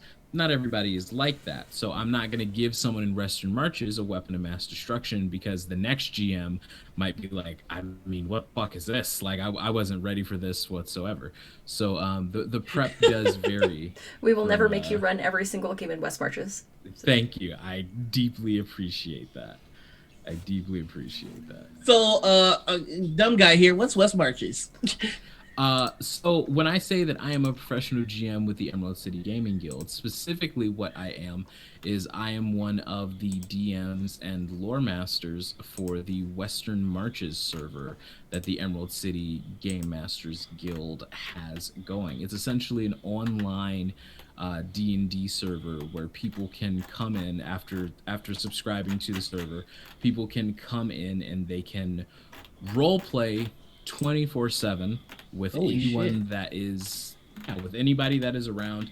You can, if you're up at 4-5 in the morning and you're like, fuck, I really want to, I got a lot of ideas for what Salem is doing right now. That's one of our characters that's in the world. I got a lot of ideas for what Salem's doing right now. You can just pop into the Havelock's Haven. You can come over to the tavern and just be like, Salem's hanging around, and if anyone else is up, they can just be like, oh hey, like, okay, characters here, and people can just role play off of each other. And each of our players, depending on your subscription level, you get a certain number of tickets that you can redeem for actual DM'd sessions that we will come along and do. We'll, get everybody together, redeem your tickets, and then we'll run a mission based on what you want to go do. Because what we try to do as the lore masters, outside of crafting the overall world, is we try to just thread in plot hooks to see what sticks with people. Like, we try to just sprinkle in rumors, and like, I personally like to do a lot of like dreamscape stuff and like seeing creatures off in the distance, and it makes people want to go investigate. They're like, oh shit, what's going on at Selden's farm? I heard that Selden's farm was spouting fire from where the crops were. That sounds fucking weird. Let's go check that out. And people will like, they'll post in the GM request schedule, and they'll be like, hey, is anyone available to run a game at this time? We'll get all our people together and we run a game. That's, Bye, Ink. Have a good day. Stretch. That is what I do. Yo, that sounds pretty cool. I want to check that out. It is awesome. Yep. It is it's an absolute blast. It's an absolute blast. And we've got some stuff that is coming up. We are working on our winter holiday festival We also just recently, yesterday, I believe, we finished our giveaway, our Get Cozy and Lucaria giveaway, which we gave away a free month of West March's server subscription to a separate people, uh, and we're gonna Mm. be yeah. So So it's gonna be fun. I think me and a lot of people in chat are wondering how can we get in on this action? Mm-hmm. Oh Mm-hmm. my goodness! If you want to get in on this action, you can go to emeraldcitygmg.com, which is that is our website, and you can sign up from there if you go to the ways to play drop down menu, and you should see West Marches under there. Yes, that is a good point, Malkuth. This is the concept of West Marches. That is not like an original like a thing that the folks at the guild have come up with. That is a type of uh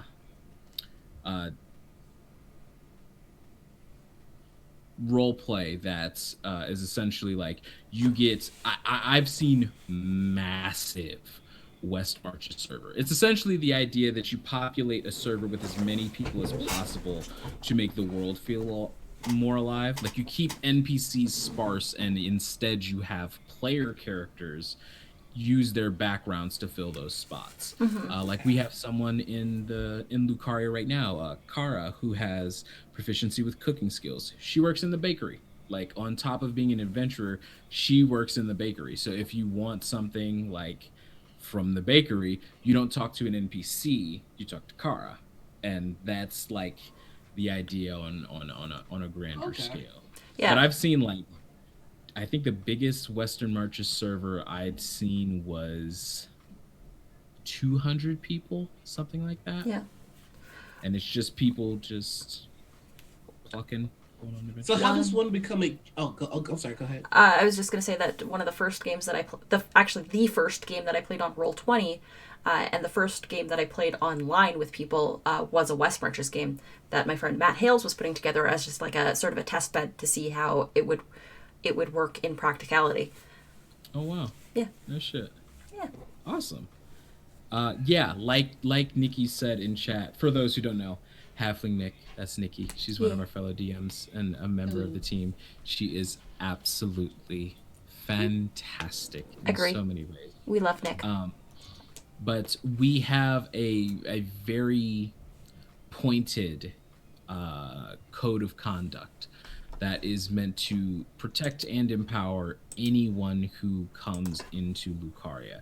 There are certain things that are an immediate ban. There are certain things that are like a 2-strike warning. There are all manner of things that we just do not deal with in our server. It is a very cultivated space.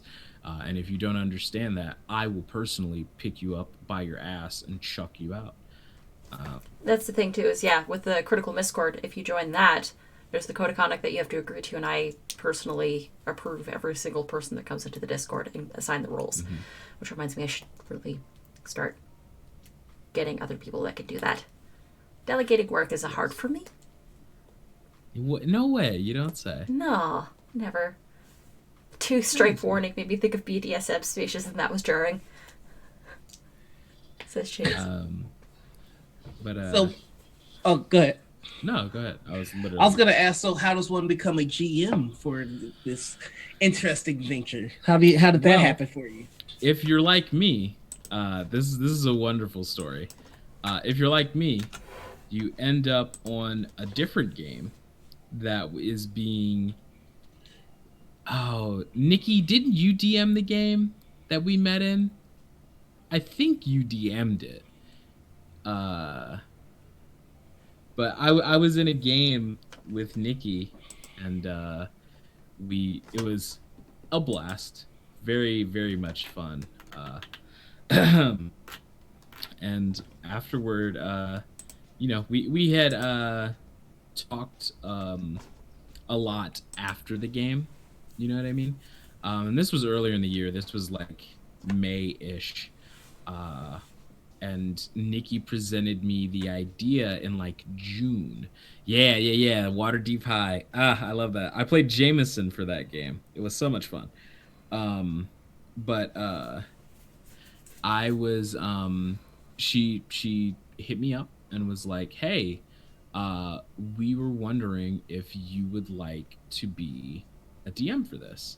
And I had an audition setting where I ran some of the other guild members through essentially a haunted house that had a doppelganger loose in it, and I made it very creepy because that's how a lot of my content ends up being because I like spooky stuff. And it was like a little murder mystery thing, and yeah, she gave me the in, and everyone else was like, "Hey, this kid's not that annoying." Uh, and when the server launched, I was an official official GM, and I got to add professional GM to my forever list of things that I've done. I Hey, get paid. I get paid to run D&D games. Like That's so what? cool. It's ridiculous. love Yeah. Dee's audition game, and now they're a favorite on our little admin team. Dee's pretty great like that, though. They have this way of instantly endearing themselves to you. I'm okay. These No. are those like I can't remember exactly when I met you because it just feels like you've always been in my life. Yeah. That's like, and I like that's kind of like if I can't remember how I met you or I remember that it instantly clicked. Those are the people that I stick with. You Mm, know, yeah. it's the ones where I was just like, oh yeah, I remember bumping into you a few times. What was your name again? Like that's how I am with most people. And like I'm trying to get better at that, but I'm just the fucking worst with names. But yeah, yeah, yeah. That's some good shit. Worse with names. Yeah, that's kind of my eternal mood. Yeah. Endearing? No. All right. Where's Alien? Alien, I'm gonna need you to give Maliku 600 seconds. uh but no, yeah, I have a very particular DMing style, as I'm sure people have noticed. Mm-hmm. uh You? Nah. I I tend to get wordy, which makes descriptions come out fairly well. I like to think that I'm pretty okay at DMing. Uh, I think I've come up with my thing, and I think my thing is gonna be the cold opens on Pale Cold Sun. I like those cold opens, though. They are very effective. Yeah, Like, yeah, super, yeah. super effective. I felt like it. I feel like it fits Sun so well. Like I feel like it's because I'm definitely going for like murder. I mean, there's plenty of murder, but I'm going for like mystery, almost noir type vibes for Pale Cold Sun, and I feel like the cold open fits that so well because I Mm-hmm. can do like my dramatic one liner drop and then go, ladies and gentlemen, and go into the whole fucking thing. So Yeah. I'm definitely going to continue to do that. Also, another thing, I guess I'm saying this live. I meant to message you, but I was sleeping before this. Hey. Uh, but I'm gonna stop giving you the episode title when Mm. we go live, Okay. and I'm gonna wait until I say the episode title at the end of the cold open. Okay. Then I'll update the Then I'll title. message Do it that to you. match? Yeah, because I was rewatching episode 2, and one of my favorite things, because I just love my players' reactions. I will literally go back and watch something 5 times so I can watch everybody's face I do individually. that same thing. And one of my favorite things was when like after I finish that and then I start the intro, just like watching like this slow smile of realization of like what like that was like before the title card dropped. Yeah. Watching all 5 of y'all react to that, I was like, yeah, okay, we did it right. We did it right. Under the pale cold open? Yeah, sure. Why not? If you want to be Um, a monster about it. This reminds me of another tip I want to give to all the GMs that are watching this, or the potential GMs, or ones that want to get into GMing. Steal Yes. every fucking thing. Yeah. Steal Listen every to me. motherfucking thing. Yeah. Like, this Listen to me. motherfucker's talking about some shit that I'm about to straight up steal. Like, Listen to me and listen to me good. If you ever hear me anywhere on the internet say something about my DM style, take it. Steal it. And you Steal make it yours. Make it yours. Exactly. Maybe you're playing a more silly campaign and you want to do a cold open, and it's like you drop like a one-liner joke and like and then you introduce everyone around the table. Fuck it. Just Why do not? it. Well, I cannot tell y'all enough how, like, play a lot of games, take the best pieces, and then you will develop your style. That's kind of my approach to streaming. Yep. Just like fucking I a watch squirrel. a lot of TTRPG streams, and I watch a lot of TTRPG stream personalities, or just a lot of stream personalities, and I take the best bits out of their communities. And I like how you do this, but I don't like how you do that, so we'll throw that part out. We'll take this, and I like this part. And that part, we'll grab that, and then voila. No, I Yeah. still got the hiccups. It's okay. It's okay. But Yeah, and with the cold open thing, I literally just like I was thinking about it and I was like, why has no one ever done this?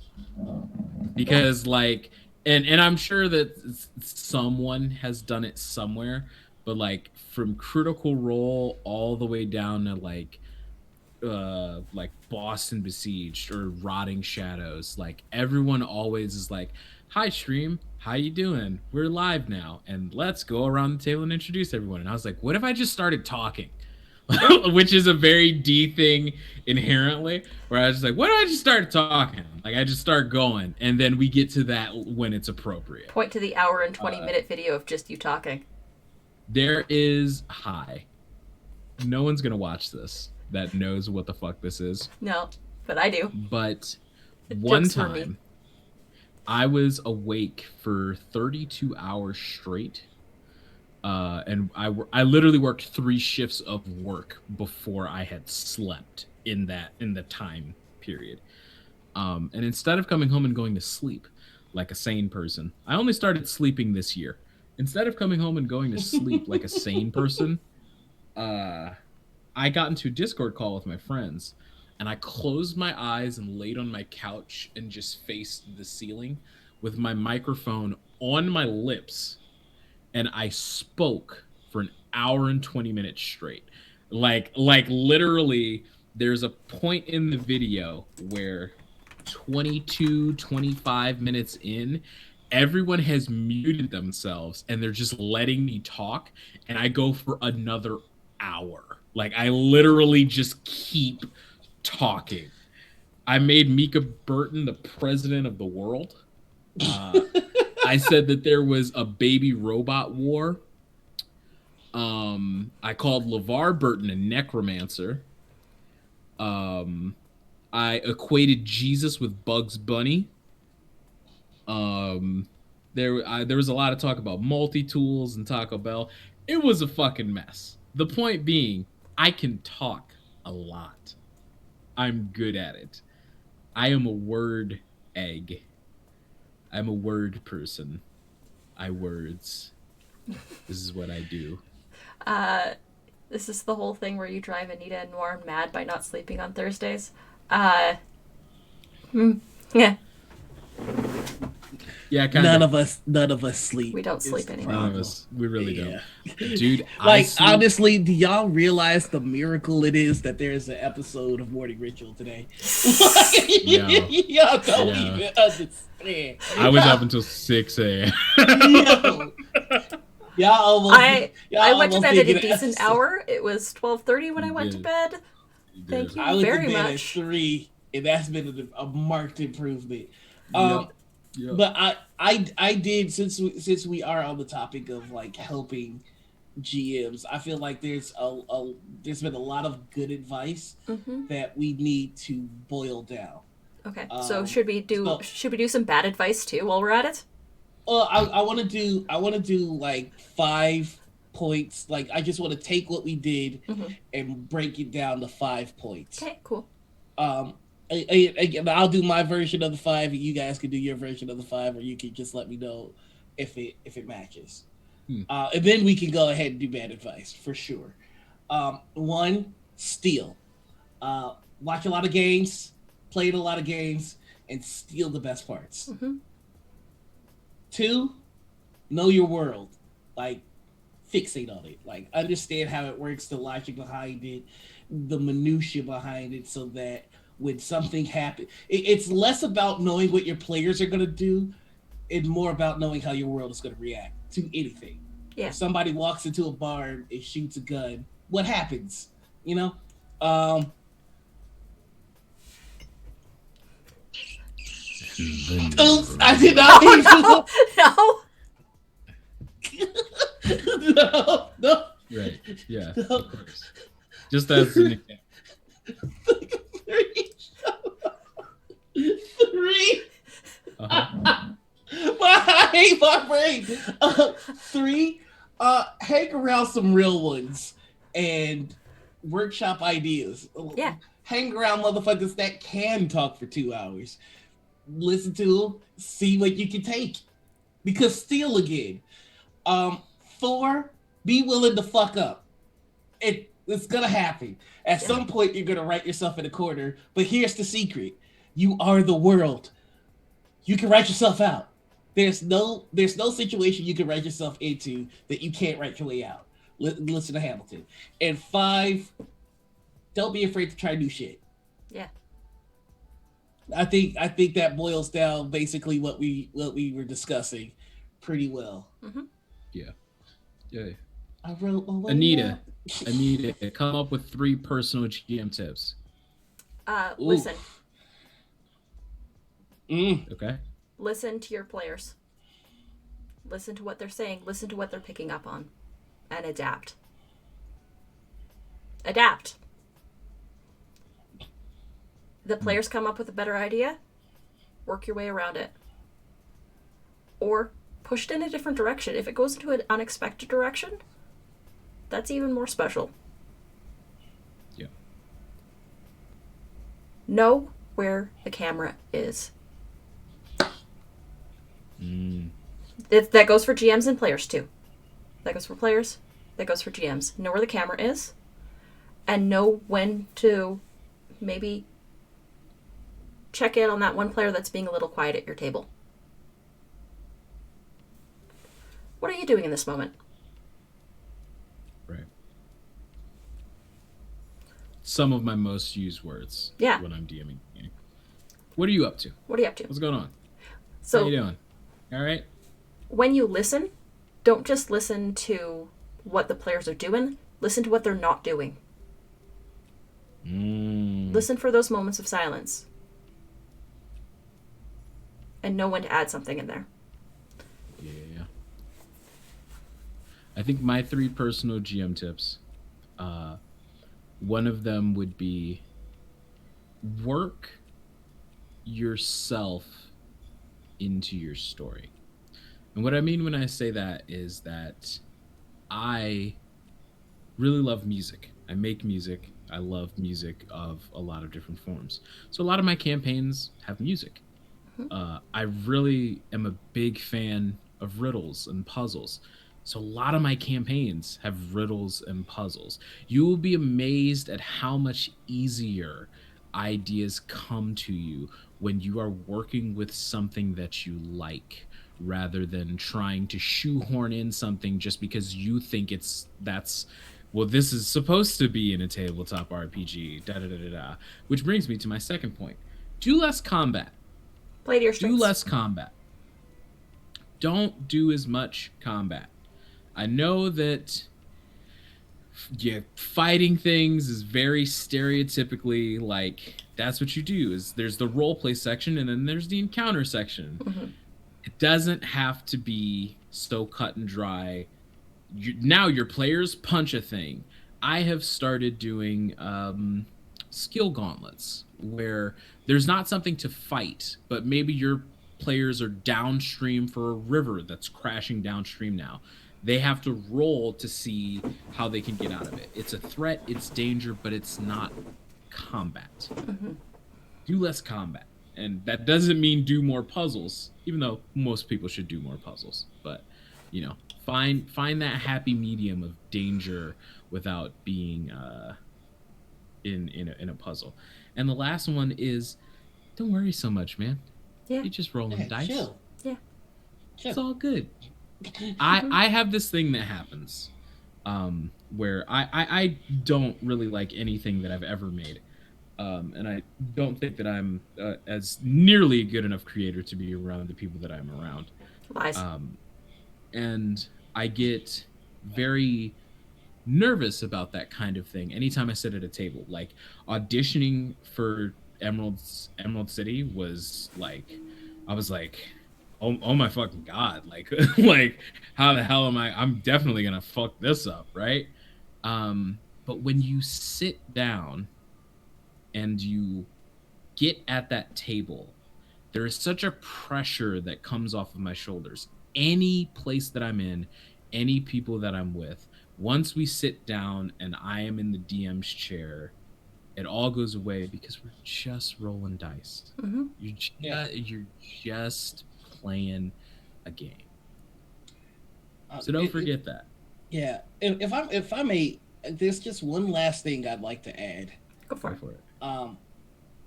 Know the rhythm. Everything in life has a rhythm, and tabletop games are no different. And that once you understand the rhythm of the game, it becomes a lot easier to become self-aware. I don't know if you're a musician, you could especially relate to this. There's a feeling of being in the pocket when you're just playing with somebody else, and you all know where you're supposed to be, and you're just riffing. It just feels good, and that's a lot of that's a lot of how great games feel. Like there have been times where like I've been in the pocket with people that I'm playing with where we vibe in such a way my character will say something and then another character will just add a zinger on top of it, and we're just moving.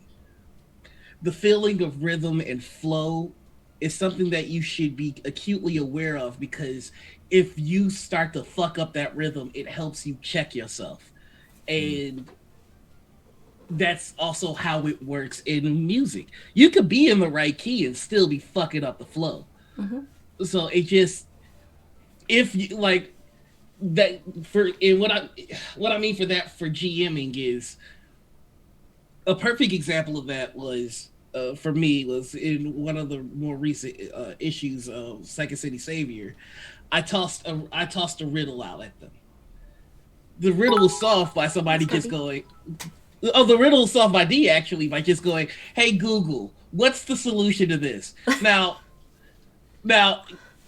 they were in a pocket dimension or whatever, and as a GM, I could have gone, "Well, your phone gets no service." But what does that add? Like, you've got to be able to, on the fly, be able to go, does this fuck up the rhythm or does this not fuck up the rhythm? If I would have made that a struggle for no fucking reason, that fucks up the rhythm. Yeah. Keep the story going, baby. Keep the flow going. Stay in the pocket. And there are definitely moments like that I felt recently when we were recording Lonely Throne. Not to get too spoilery when that scene comes up, but Dee's character asked a NPC a question about something very specific. And as soon as Dee asked that question, I knew exactly the direction that their character was going to go with it as it pertains to my character. Like, okay. Yeah. All right, I'm in. Let's go for this. Yep. Yeah. Yep. The minute that question got asked, I knew exactly what it meant, and I knew exactly what it meant for me, and I knew that the ball was going to get past my direction. So yeah, those are that's the morning ritual GM guide. commandments. Welcome to the Morning Ritual GM Guide. We are here. We are helping. Now for the bad advice. And callers, if you happen to have any questions, please feel free to drop us a line at 262-422-5269. You're here live with KJ99, the Frunk. Stay tuned. Bad advice. Bad advice. Hey, all you cool cats and kittens. Alicia, do you not like my radio announcer voice? What's wrong? So, I mean, we could turn up the tempo on it. Like, we could Get out we of could- here, breakfast no more. We could do a different flavor of radio voice. Like, we could be Shock jocks. Shock we could jocks. be Critical Misses and the Wombat. Welcome back to the Horn Zone. Beep, beep, beep, beep, beep, beep, beep, beep. I broke my soundboard, or else I would have done that for y'all.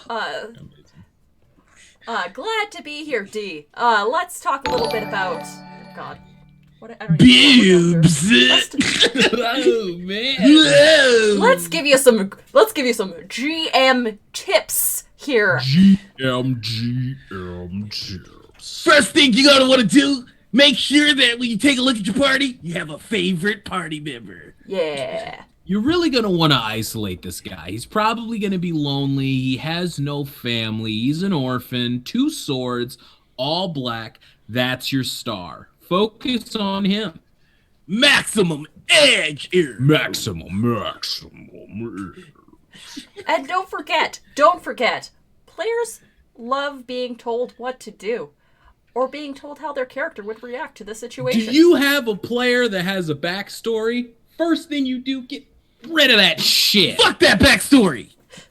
They ain't got time for that. You control the world. You are the backstory. That character you wrote when you were 16, they're them now.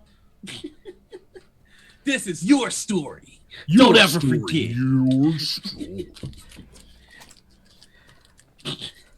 Hey, you know what? You need to treat female characters different than male characters. Because, duh, that's how the world works. Because dummy. women aren't men. Gender is conformative. Yeah. That's right. I feel so bad for anybody that's just like, oh, I've heard about That Morning catches- Ritual. And That tunes catches in like, this? what this the chunk of the what stream. the fuck is happening? Uh, This is what my friends told us to watch. What the? And don't forget, if there's a hot girl at the table, give her some good items. Chances are she'll like you. She'll Yeah. let you touch her bees. Touch her. Hey, don't forget, enchantment is the best school of magic because it lets you make my people God. do whatever you want. And don't forget, if your players don't want to go in a certain direction, the gayest spell is a thing. If your players don't want to go a certain direction, fuck them. Who cares? They're going that way anyway. If it was a left-hand turn before and they go right, maybe it was a right-hand turn. They'll never know. Welcome to 69.9. The Edge. Welcome to 69 FM, The Edge. Nice. All edge, all the time. Nice. You pay for your whole seat, but you only need the Edge. 69.9. Hey, Nice. what the fuck are safety tools? Get those sons of bitches right the fuck on out of here. Extra preparation? Fuck them. You do enough in your life. You live at home. Get out of here, libtards. Sorry. I just hate them so much. We don't have space for SJWs in my game. Women can't be barbarians. Welcome back to 69.69 FM, The Edge, with your hosts, Panini and the Enigma. I'm your special soundboard. They call me the Destroyer. The only preparation you'll need is Preparation H for all the butt hurt. How about wheelchairs? Not in my world. I don't think so.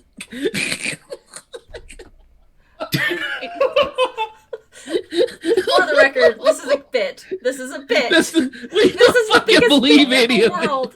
it. I just hate What are these. we talking about? What's happening? Please don't use this bit for evil. Use this bit only for Please good. don't. The quartering is my hero. Oh god, don't say that. We've gone too far. We've gone too far. Cut the stream. Cut the stream. Really tells it like it is. Oh my god. Lord Almighty. I feel like we got a glimpse into another dimension There's that sucks. No clipping. No clipping. No clipping. No clipping. clipping. What do you think this is a speed run? You think you can Oh clip my wherever you god! want? I can't even repeat that, Caleb. That's so fucking. Oh, I just want to. Jesus Christ! Oh my lord. Crusade. Except the name of death. The ritual has been concluded. They're ending the show for us. All right. Actually, good. We did actually do a lot of good here. No, you got our DMing bad advice. But here's some good advice. If you hear anybody that says and truly believes any of the horse shit that we just spewed in the last 10 to 15 minutes, run. Quickly. We're making Make your fun way of to them. the nearest exit and just Oh, Just go. keep running. Just keep running. We're making fun of these guys because we have encountered a lot of these guys, and they're terrible. yep. Like, we cannot stress enough that we don't believe any of that shit. Yeah. In fact, it's the exact opposite. So, Fuck turtles. Fuck turds. thank you. Fuck anybody that has Fuck a problem with gatekeepers. combat wheelchairs. Yo. Fuck gatekeepers. Fuck Oh my gatekeepers. god. And fuck that guy. Fuck Yeah. that guy. Yeah. Yeah. Yeah. Good times. Oh shit. Trans rights. Trans rights are Trans human rights rights. and human rights. This is a nice circle kicker back to the start of the show and the flowchart response controversy. It really is. That flowchart says that PLCs are going to be comfortable in my space. That sounds like a them problem. Mission accomplished. Mission accomplished. What a fucking twat, Waffle. Yeah. Oh goodness Trans gracious! rights. I love For it. 100 bits. I love this show. I love us. I love us. This has been a good show. Lots of love. Pretty Then alright. then some necessary hate. Yeah. So, we are 4 hours in from when I Damn. started the stream. So that means we're 3 hours and 50 minutes in. Fucking A, yeah. Well, I guess we should wrap it up We could. pretty soon here. We We could could. do that. It's definitely a thing. But first, I need to shower praise on D. Oh yeah. What's that? Why? Get her. Yeah. What do? D, you're wonderful. You are a singularly unique force of nature of a human being. You are so talented, and I know, like, you give a lot of your heart and you give a lot of your soul into everything you do. And you like showering praise on people and you like breaking people. And I hope you know that the people that love you so much. And we care so much about you. I know that you always, you'll default to self-depreciate. You'll default to, I'm okay. I'm okay. You know what? Fucking feel yourself. Just this once. Just feel all the hope and positivity and encouragement. Like, even just a fraction of that you give to others. Because you deserve it. You deserve the world, my love. We stand D in this house. Facts. Cosign. Thanks for that. Thanks for that cosign.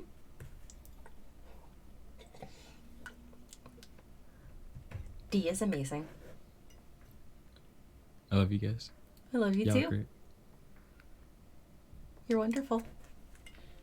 And with that, we're going to call this episode of Morning Ritual.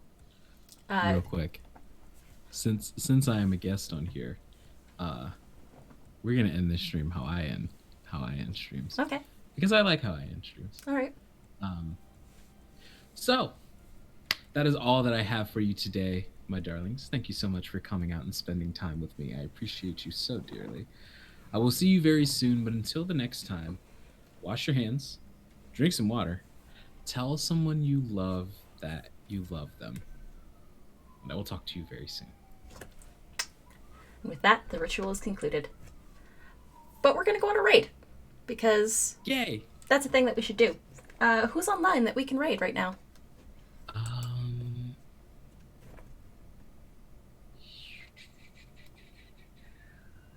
Shit, not many on my end.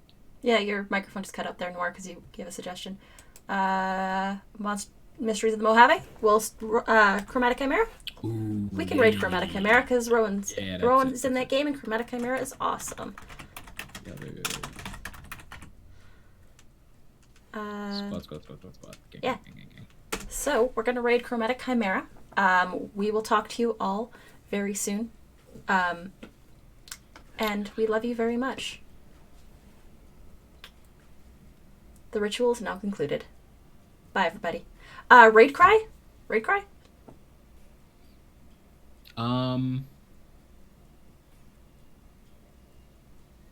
We're summoning good vibes.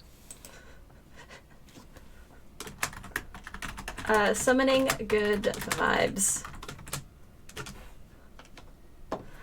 Summoning good vibes is going to be our raid cry. But yeah, until next time, the ritual has concluded. Bye, everybody.